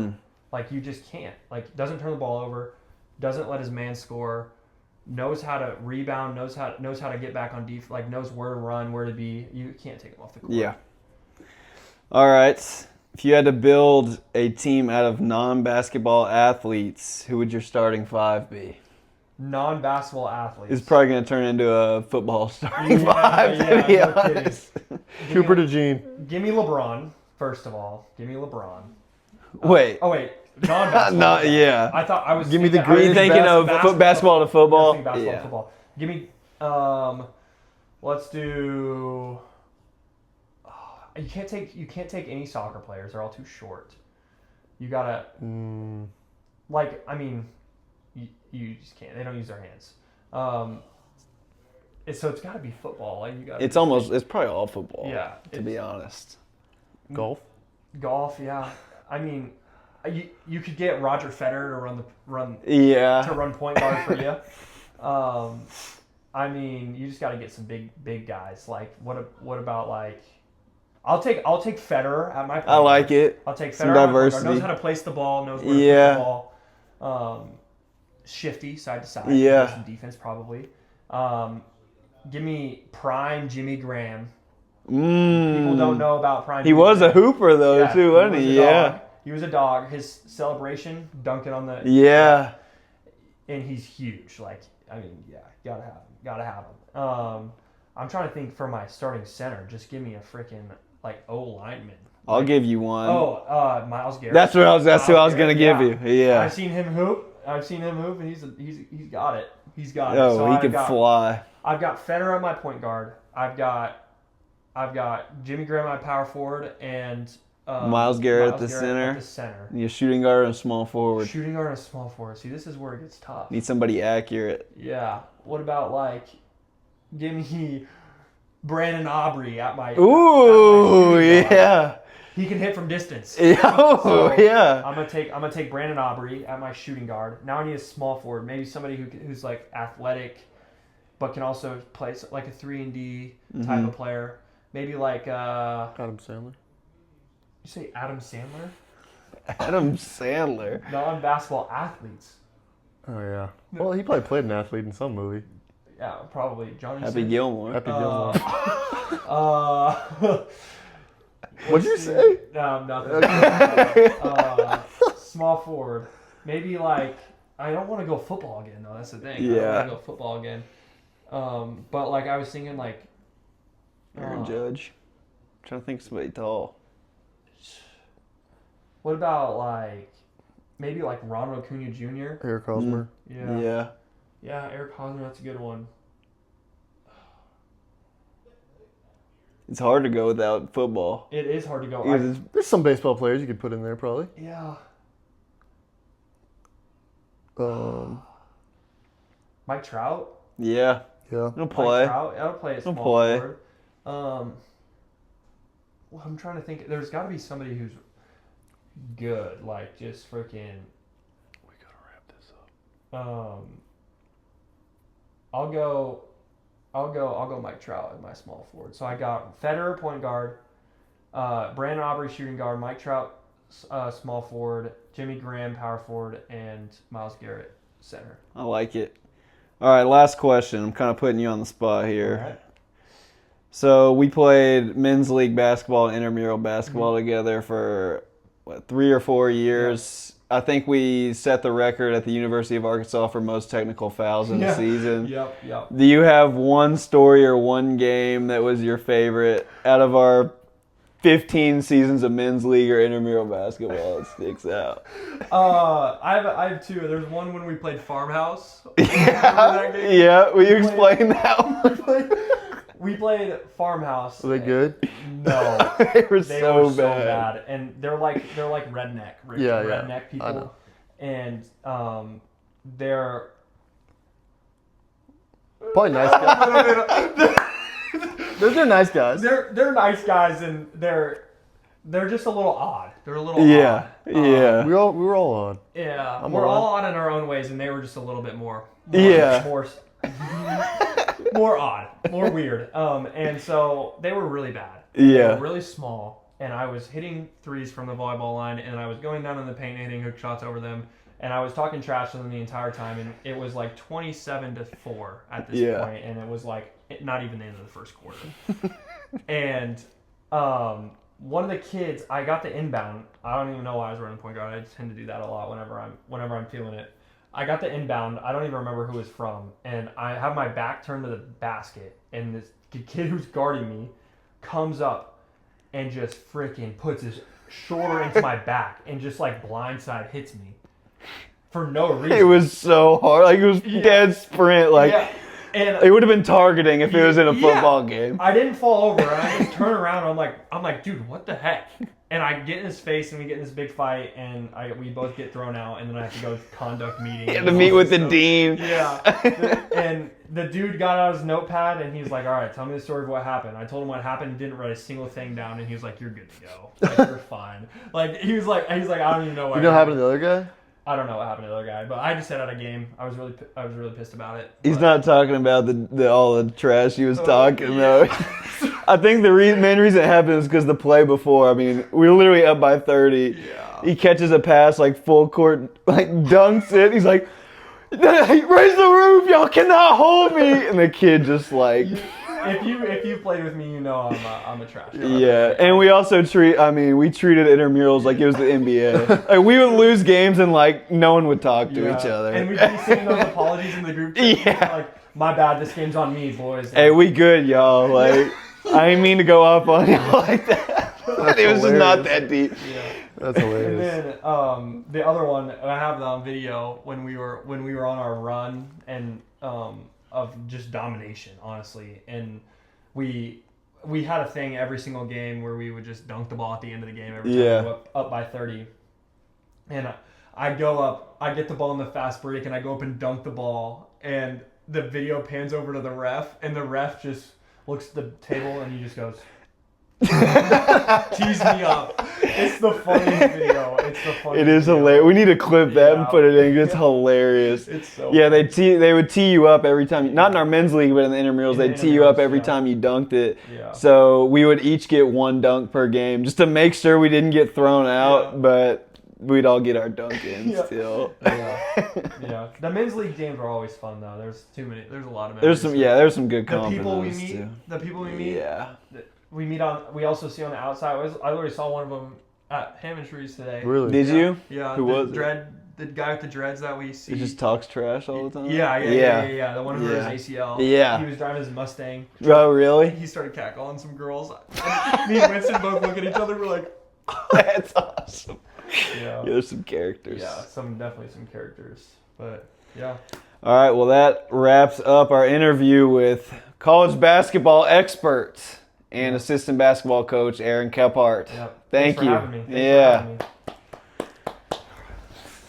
All right, we are now going to rush through college football and NFL, which we usually take a lot of time on. That interview took a little longer than we expected, but it was a great interview. But we're just going to go over the big games really quick, just to make sure we don't miss out on anything big in college football. Yeah. So you want to start out with number 18, South Florida at Memphis. South Florida lost this one 31-34. This probably now eliminates South Florida from playoff contention. Because they're what, 6-2? Yeah, they have 2 losses now. One was to Miami, which wasn't going to be held against them too No. hard. But being a 2-loss team, if you're a Group of 5 team trying to make it in, I don't think you can get in with I 2 saw losses. on College Game Day when they went over this game, they had Nate Bargatze, the comedian. I've heard of him. He's might be my favorite comedian because he doesn't cuss. Yeah. He's like hilarious, and they had him on, and I think he was the only one to guess the upset. Oh, really? I think so. Yeah, Memphis only has 1 loss, so they're definitely still in contention. They have Yeah. 1 loss to UAB, who's not very good, which is kind of just a weird loss. But They should have 2. They should have 1 to us. They but- should, yeah. But no, Memphis is definitely still in there, kind of alongside Navy and maybe a couple others. Yeah. But this was surprising to me. I'm not going to lie. I thought South Florida was going to be the Group of 5 team. Oh, that so did made it I. out. We're also kind of at the point where the Group of 5 team to make it is literally just the best team out of the American Conference because that's the next best conference. So I wonder how long it'll take for the committee to realize that and if they'll do anything about it. I But doubt they will. yeah, that's where we're at now. UCLA versus number 2 Indiana. Yeah. 6-56. Indiana. I mean, this wasn't a surprise, but I thought it would have been closer based off UCLA's past few games. I was just hoping it would have been closer. In my eyes, UCLA was undefeated. They Yeah. were 3-0 in my eyes. With and the new offensive coordinator. with Neuheisel. It's funny too because Jerry Neuheisel is literally just the offensive coordinator. Like nobody knows who the coach is. Like I have Yeah, I no know. I have no idea idea who either. the interim coach is, but everyone knows Neuheisel, which I love. Another reason to give him the job. Yeah. I think they should give him the job. I don't think this game should be really penalized too much because, I mean, although it was a blowout, it's the number 2 team in the country. Indiana's so, legit. yeah. Indiana's really good. Mendoza continuing to make a case for why he should be the Heisman finalist. He had 3 passing touchdowns and 1 rushing touchdown today. He's leading that team. Indiana's very good. I'm excited to watch them play Ohio State in the Big Ten championship game because I think they have a real shot. Yeah. I had this one down, Syracuse versus number 7 Georgia Tech. Yeah. Georgia Tech remains undefeated. I think we went over their schedule one time, like a few episodes ago. Yeah. They have a chance to win out. They play Georgia. They play Georgia at the end of the end. year. Yeah. That'll be a tough game for them. But other than that, I think they'll lose, but I have faith that I could see a potential close game. well, to be honest, you have the rest of their schedule. It should be wins. And then you have Georgia, and then most likely you have the ACC championship. Even if they lose both of those, there's still a good chance they make the playoff. So, yeah, this was big. And Haynes King went off. This was his best game yet. He was 25 for 31 with 304 passing yards, 91 rushing yards, 3 passing touchdowns, and 2 rushing touchdowns. So they're continuing to be on the up and up. I was kind of unsure about them for a while, but I'm not sure if they're contending with Ohio State, Indiana, Alabama, but they're definitely a team to watch out for. I agree. Ole Miss at Oklahoma. Ole Miss won this one 34-26. Yeah, this wasn't too surprising. Ole Miss is good. I thought, I was hoping they would lose because I like Oklahoma. Yeah. But it's not too surprising that they won. They are a good team. I mean, they have 1 loss to Georgia. Georgia. Mm-hmm. Yeah. So. Yeah, they're keeping their playoff hopes alive. They needed to win this one to do that. And Lane Kiffin, after the game, he was having his post-game interview with the reporter, and the Oklahoma defender came up to him and was kind of talking trash to him. He was going straight back. I saw that. I love that. I saw that. There's some coaches where that would piss me off, but for some reason, when Lane Kiffin does, I think it's hilarious. Yeah. I love it. Well, I mean, to be going up to a coach and just saying that, it's not. Yeah, whenever he's like in an interview, like a post-game interview, it's kind of disrespectful. Yeah, it's very disrespectful. Yeah, so I loved it. But Alabama, South Carolina, mm-hmm. Bama won. Not too surprising. It was closer than I thought it'd be. It was really close. The South Carolina fans started moving down in the stands. They're getting ready to rush the field. Oh, for real? Yeah. I didn't even see that. Yeah, they couldn't get the job done, though. Yeah, Bama's legit. Their only loss is to Florida State at the beginning of the season, I think. Yeah. Which is tough, but I mean, I don't really know what their season looks like the rest of the season, but. Yeah, I mean, this is the kind of game that you need to win if you want to be a top team. Like, if you're a top team, there's always a sneaky game. Like, we kind of saw it last week with Miami losing to Louisville. Given Louisville's not a bad team, but there's games throughout your schedule where you're kind of just expected to win, and you honestly expect to win. But this is one that I think this was one of those games for Alabama, but they were able to stick it out. I still think their most impressive win is over Georgia. Oh yeah, I agree. So I think that I think that win alone, I mean, I can't speak for their team, but like I think that gave them some confidence. Like, oh, we are. Mm-hmm. Oh, we're legit. We're legit. Yeah. We can beat these top teams, and because of that, they are a top team. So yeah. Now I got Missouri versus Vanderbilt. Mm-hmm. Vanderbilt won this.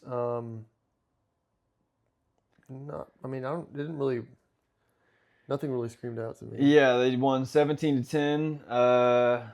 Vanderbilt's just a solid team. They keep getting it done. Yeah. Like, they keep finding ways to win. I have the rest of their schedule here. You tell me, like, if they have a chance of making the playoff or not, because we're getting to that point. They only have 1 loss. Yeah. It was to Alabama, who we've kind of said we think is the best team in the SEC. So let me read off your schedule there. I think A&M's pretty good. A&M is good. I think they could be. They are good. I think that they haven't played each other, have they? No, they haven't. A&M's undefeated. Mm-hmm, they are. So we have Vanderbilt at Texas. I think it's a win for Vanderbilt. It's going to be a good game. I think Vanderbilt wins that. They have Auburn at home. I think they'll win Vanderbilt wins that. Kentucky at home. I think they'll win that. And then this one will be fun to finish the year at Tennessee. That game is going to be rocking. Yeah. That's two Tennessee teams. I still think Vanderbilt wins that. And the thing is, going back to it, even if they drop that one, they'll have 2 losses. There's still a good chance that they make the playoff too. I mean, they would have good enough wins at that point if that's how it played out, where they would probably make the playoff as well, which would be Vanderbilt making the playoff before Arkansas has like a 10-win season. It's crazy. But I'm not mad about it though. I'm kind of rooting for them. I'm kind of mad about it. I don't have anything against Vanderbilt, but I don't really like Pavia, Yeah. and I don't like Missouri. So I mean, it was kind of I a don't like Missouri either. yeah. Yeah, I have mixed feelings about Pavia. Sometimes I think he's hilarious and fun to root for, and then other times, then he'll say something, and I'm like, dude, come on, bro. No, yeah. So arrogant. But moving on to number 3, Texas A&M at number 20, LSU. Texas A&M won this one 49-25. Yeah, I thought this game was going to be kind of right up until the end, but A&M's good. They are good. I know we've said Alabama's probably the best team in the SEC, which I don't necessarily I don't disagree with that, but I mean A&M is good, Yeah. and I think I would love to. Do they play each other? I would love to see that game. I don't think they do, but I mean, if they don't play each other, then they will in the SEC championship. yeah. They don't play each other. They will in the SEC championship, though. I want to see if that. this keeps going. Yeah, no, they're good. I honestly, oddly think that LSU is kind of rooting for their own loss today, too, just to give the school another reason to fire Brian Kelly. Really? Yeah, Brian Kelly chance, fire Brian Kelly chance where I heard those. they were going out after the game. There was even some in the third quarter before the game was even over. So I think it may be the end of the road for Brian Kelly. LSU, obviously, they had high hopes this season, so this loss hurts. But I don't think they're too upset because I think they want Brian Kelly out of there, and there's another reason to get him out of there. Yeah. So we move into the Arkansas game. Yeah, another devastating loss for Arkansas. Arkansas versus Auburn lost 24-33. I thought we were going to win this game. We were ahead for a while, and then just defense can't stop a shark. Yeah, these are two teams that kind of find. I mean, Arkansas every single year in every single sport finds ways to lose, and then Auburn this year in football. We almost always win. Yeah. So these are two teams that find ways to lose, but Arkansas's got way more experience in finding ways to lose than Auburn does. Yeah. So, and that showed today. Yeah. Yeah, Or I yesterday. mean, we just let this one go. I mean, I'm kind of just moved. I don't even know if we'll win a game the rest of the season, to be honest. Oh, But I've moved past this season. For I know us. I'm not even that crushed about. I'm numb. I'm I'm numb numb to to it. Like, it's sad to. I mean, Taylor Green, given he didn't have a great game yesterday, it's sad to see that, he isn't going to finish his career on a very high note No. on a likely 2-win team. But We have like a top 4 offense in the country yeah. or in the SEC. It's. I don't know. I don't know what else to say other than it's basketball season. Yeah. It's Which ba- I'm very hopeful for. Yeah, and we talked about it in our interview with Aaron, but we went and watched them. And the We went and watched exhibition Arkansas game. play Cincinnati exhibition, and I don't want to get my hopes too high, but we look good. We looked really good. We said the same thing last year in their exhibition game against Kansas, but And 2 years ago against Purdue, and we were terrible. yeah. That's why I don't want to get high hopes, but they look nice. They look nice for sure. Anyway, moving on to NFL. Yep. All right. Vikings Chargers Thursday night game. Chargers won this one. Chargers just look like a well-rounded team. Herbert's having one of his best seasons ever, Yeah. which I love because I love that guy. Yeah. You see the clip of him and Madison Beer courtside, and he He saved her. saves the ball. Yeah. I was funny. Yeah. I wish. But yeah. Dude. He's living life. He is. Yeah, this game was never even close. No. I mean, 37-10. Vikings look pretty promising at the beginning of the year. And oddly, I think they need to get J.J. McCarthy back, which I Yeah. wouldn't have said to start the year, but they needed to replace Carson Wentz as soon as possible because it's getting rough in Minnesota. Yeah, I agree. Moving on, we had Jets Bengals. You actually predicted this one. Jets get their first win of the year. They're 1-7. Jets get their first win. I called this. Had no faith in it. I just called it because I needed to pick different from Peyton to at least get a chance to come back in the deficit. So, but Jets won, and I'm gonna be honest. I didn't watch this game. We were playing disc golf, but yeah, I'm happy for the Jets. Well, it was a big comeback. They scored 23 points in the fourth quarter to come back. Yeah. Whenever I was watching it, it looked like Cincinnati had control of the game, and then Jets came back. Justin Fields played pretty good today. I mean, compared to how he's been playing all season. 244 yards, 1 touchdown. Not bad. I mean, bad the at all. Bengals aren't too great either, but Jets fans, I wouldn't get your hopes up, but I mean, you got to win. yeah, at least you're not gonna have a winless season. Yeah. Because a winless, people forget about a season where you had only one win. People don't really forget about winless seasons. I was seeing something, for maybe it was a tweet or something, but it was like NFL should have relegations, how soccer does it. Because soccer has like Premier League, Championship League, and all the other leagues. And if you have a bad season, you get relegated to the championship. You get moved down. So teams actually want to win. I love relegation. I don't mind it. It would only work in the NFL if there was another league, and there is another league. There's the XFL, Extreme Football League, but those teams are so bad. bad. It'd have to be like,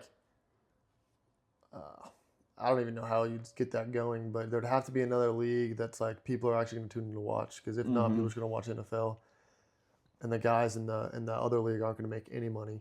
Oh yeah. And they're going to move to like sports commentating or something that can get them paid. Yeah, it would be the XFL would have to be like an expansion draft where the NFL teams give the XFL teams players or something, because if they bumped up into the NFL, it would get ugly quick. But I do like the idea. I think relegation is fun, and it's a good way to keep teams from just tanking every year. Because I feel like it's really prevalent. Like this season. Yeah. A lot of teams are just... There's a lot of bad teams. Oh, there is a lot of bad teams. There's a lot of teams that are good that I would never expected. Like Colts versus Titans. Now, this is the Titans we're talking about. But, I mean, 38-14, Colts domination. They're now 7-1. I believe so. Colts are so good. They are very good. And my statement, I think, still holds up about... Daniel Jones being one of the best quarterbacks in the league this season. Yeah, this season. No, he is. He was 21 for 29 today, 272 yards and 3 passing touchdowns. I don't know what changed, but he just looks good. He looks so good. like a quarterback you want on your team. Jonathan Taylor, back-to-back weeks with 3 touchdowns himself.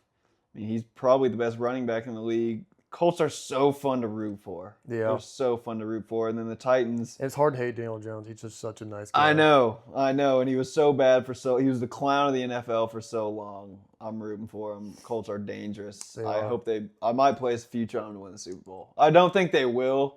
Oh, man, I would love that. But I might place a future on them just to give me a reason to root for them even more. You can run through these, like Dolphins, Falcons. Dolphins win, surprisingly. Killed the Falcons. Which, I mean, Falcons are a hard team to judge because there are weeks where they look formidable. They look like an amazing team. Michael Penix is just going crazy, and then he's got Bijan. Bijan had a horrible game today. I don't know how Michael performed, but this is a good win for the Dolphins. Penix was out today. Oh, he It was was? Kirk Cousins, yeah. Oh, really? And he... Did he play good? 21 for 31, 173 yards, no touchdowns. Not great. Not great. The Falcons will...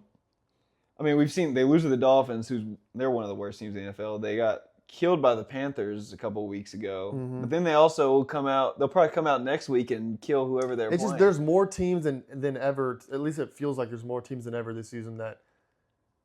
Like... If you don't try, there's a good chance you're losing. Yeah. There's a lot more teams than usual that I don't know. I feel like the teams this year, I don't know how to get this point across. Like, there's a lot more teams this year that feel like they're more close together. I feel like it used to be a teeter-totter where like good teams and then there's And then bad teams. crap teams, and now there's Yeah. like, I don't know, feels a lot more evenly I spread mean, yeah, out. you see it with like the Saints. I Yeah. say that they only have like one Chargers win, too. but- Chargers we have never been this good. Yeah, yeah. I was just Um, saying the Saints more like they don't really win games, but it's if you don't come out to play, it's gonna be super close. Yeah. Like they're gonna play you close. And then the Buccaneers are kind of on the other side of that, where they'll play you close, but then the Buccaneers do pull it out Yeah. at the end of every game. Yeah.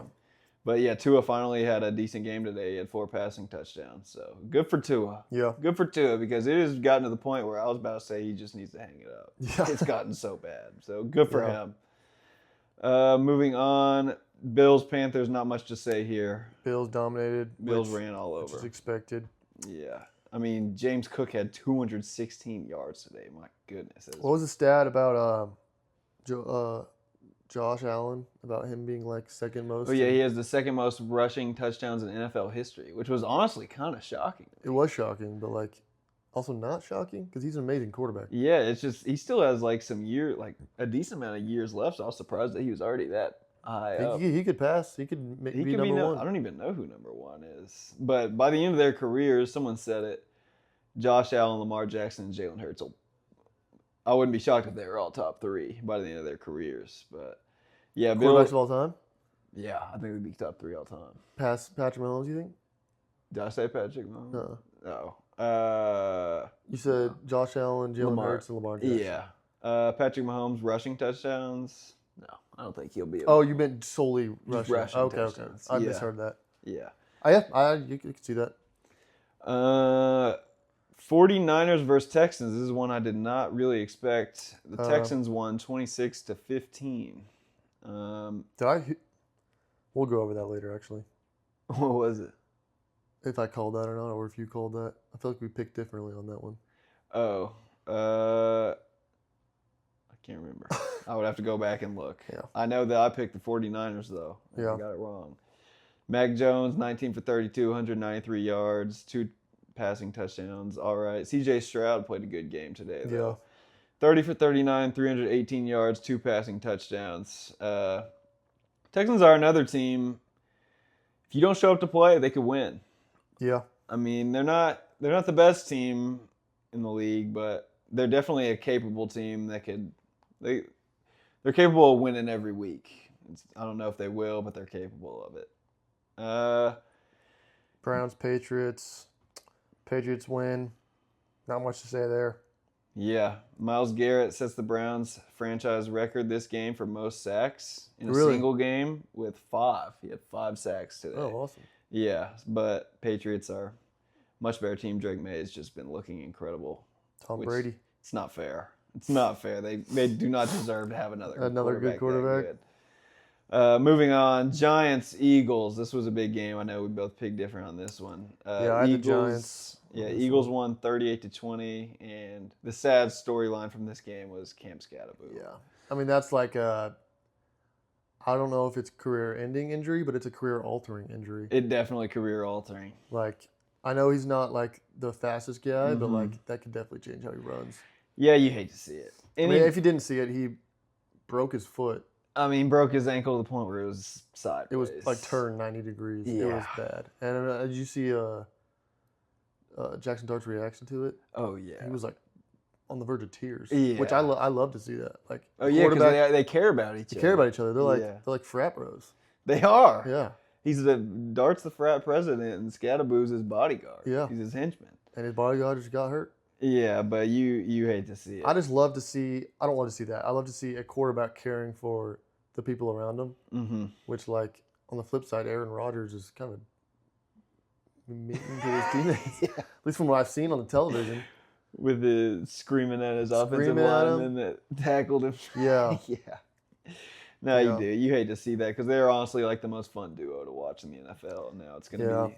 It's definitely gonna change things. We are gonna see it for a whole year, and it No. may never be the same. Yeah. Moving on, Bears Ravens. We both actually picked Ravens in this game, and they get their second We- win of the season. We thought Lamar was gonna be back for this game. He wasn't, Mm-hmm. and Ravens still pull it out.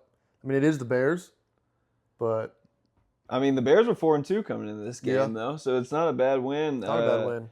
Derrick Henry passed Walter Payton for 5th most rushing touchdowns in NFL history today. I think this also ends Bears' 4-game win streak. Yeah, it Yeah. does. It does. This is honestly a big. Bigger than you'd think Within on the- the outside. I don't know if there's a chance that the Ravens can make the playoffs. Leighton has already claimed that there's not, and there No. probably isn't. But if they want even a slimmer of a chance, they had to win today, and they did. So Yeah, I'm sticking with my maybe guns. staying alive. I'm sticking with my guns. I'm saying they're not making the playoffs. Yeah, I mean, well, with being 2-5, it's hard to do. Lamar would have to come back and just and just go on a tear. go crazy. I mean, yeah, they could probably only afford one more loss the entire season, if that. Bucks Saints. Do we already cover that one? Bucks Saints, no, we did not. 23-3 Bucks win this one. I thought it'd be a little closer. Yeah, these are two teams that, I mean, I mentioned it earlier. They both play everyone close, but the Saints just always lose and the Bucks always win.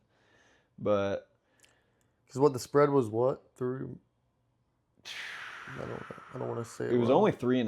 That's what I I- think that's coming what I into the game, which was weird. Which was weird. I mean, it backs up our point in saying that they both play games close, Yeah. but this wasn't close. No, it wasn't. And Baker really didn't even have like too great of a game. He only had 152 yards, but they got it done today. Yep. So Cowboys Broncos. Broncos win. This one kind of surprised me. I thought Cowboys were looking a lot better this past few games, and they kind of just yeah, came to a halt. my only takeaway from this game is that if you're not taking the Cowboys over literally every single week, what are you doing? I said it last week. As of last week, they had hit their over 3 weeks in a row. I mean, this is their 4th in a row, 24-44, super high scoring game for NFL. Take the Cowboys over every single week. They're going to put up points. Yeah. I was shocked that they got beat by 20 today by the Broncos. Broncos are a very solid team, but the Cowboys have been. Cowboys offense is good. It wasn't that good today. No. I think I saw one interception right. Dak threw an interception right there at the end. Yeah, they didn't look great today. Yeah, Did we miss any games? I don't think I so. don't believe that we did. Packers Steelers. That's going on right now or Mhm. soon. So About to start. we can't cover that one. But you want to go over our picks from last week? Yes, so I got a fart. Go ahead. all right. Wonder if the microphone picked that That's up. gonna stink. Oh gosh, we gotta hurry. All right. So now our record is we've been doing this for 3 weeks now, I believe. We just pick money line, who's winning each game in the NFL. Leighton's record is 24-16. I'm 30-10. Really? Dang. I guess I'm picking some ties. So 6-game difference. It still isn't that. It's still not that bad. many. I guess just start picking the. Do I get first pick this week? You tell me. You tell me. I'll pick wherever you want. I'll take first picks. You want first picks? All right.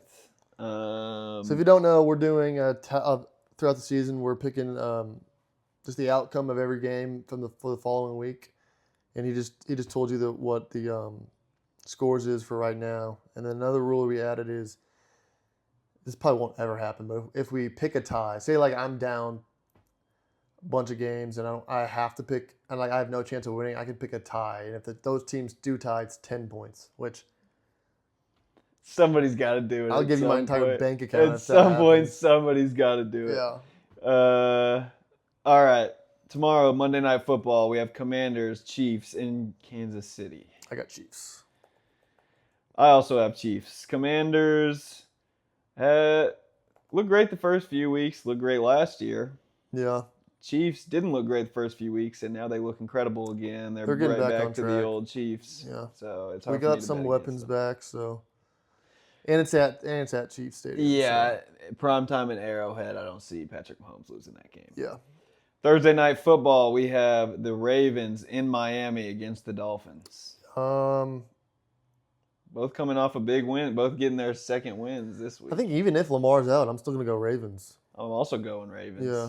Dolphins played great today. They did play great today. But they're just, every time I watch them, they're so bad. I know. So bad.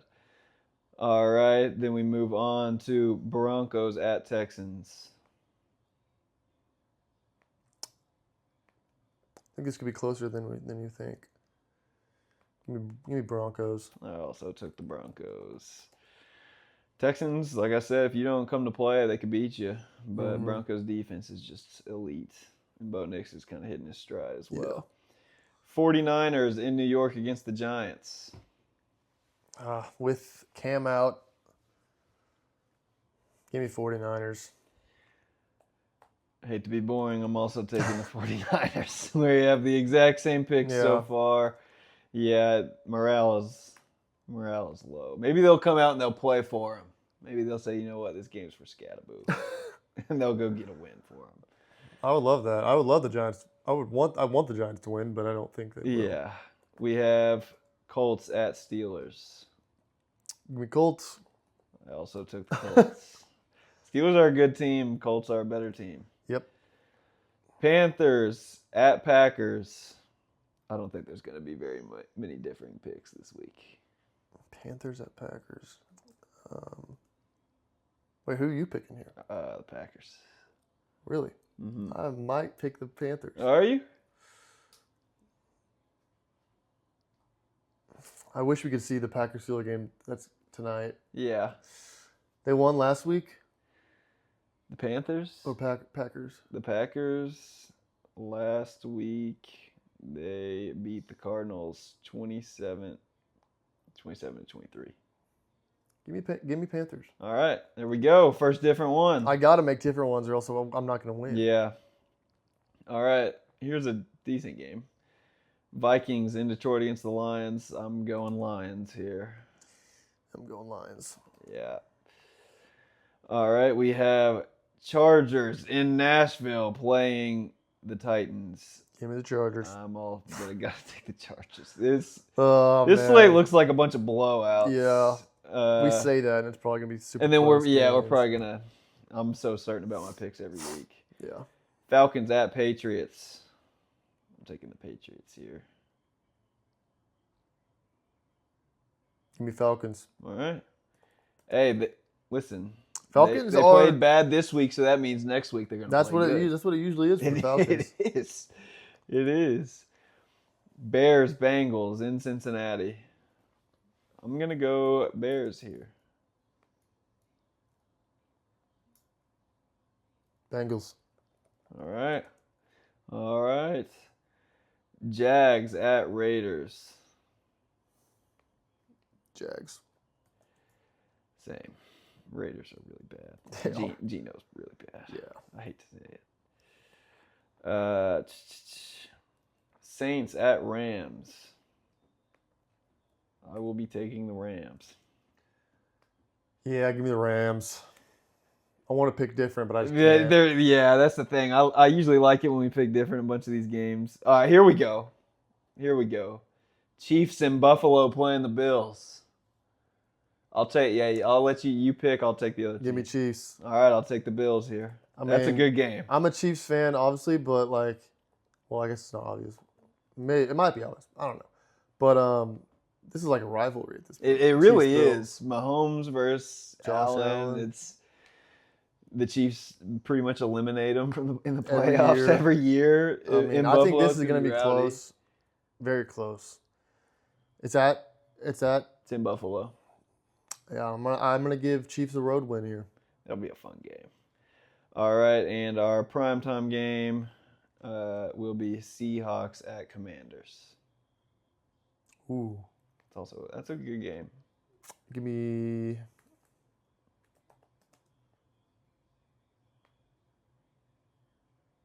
I took the Seahawks if that influences you at all. Give me Commanders. There we go. There you have it.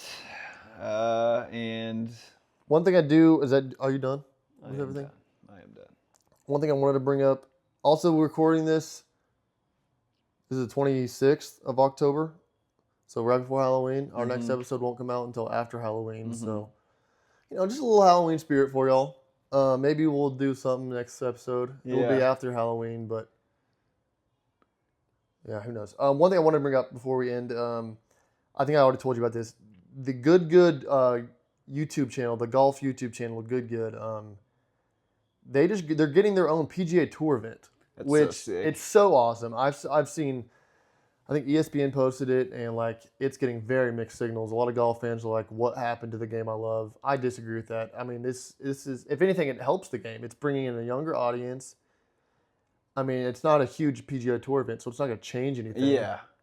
And it's a good, and like that's like one of the biggest things to happen to a YouTube channel in a long time. Dude, I think that's awesome. It's awesome. Especially Good. I've been watching them since they were nothing. Like, I've been watching them since they had less than 10,000 subscribers. They're from Kansas. I'm from Kansas, if you don't know. Like, they played way back in the day. Their like course that they played on all the time was like right next to where I have family like that live right next to that course. Like, I just loved watching them, and to see this happen to them is like, I just want to congratulate them. I don't know them obviously, but like, yeah, it just makes me happy. I love golf, and I love that good YouTube channel. So yeah, I think it's awesome. Well, you know what that means. If they can do that, then that means here in like 3 years, we're going to be announcing the last pick at the NFL draft. And the NBA draft. And the NBA draft. Or one or the other. Yeah, all of them. Every draft. Every draft. Hockey. I don't even know if they have a soccer draft. MLB in round They 400. probably have an MLS draft. Yeah, well, we're going to announce every single one of them. I'd be fine with one of them. I'm shooting for the stars. Okay, fair. Which one would you rather do? Last pick of NBA or NFL draft? NBA. Yeah, same. NBA, because there's only 2 rounds in the NBA draft, but NFL would also be sick because they literally print out on the jersey like Mr. Irrelevant on it. So that would be kind of cool. Too. But yeah, 3 years from now, I can't wait to clip this in 3 years. Whatever, we're huge. It'd be crazy. That would be sick. Alrighty. All right, that wraps it up for episode 6. Yep. Yeah. Alrighty.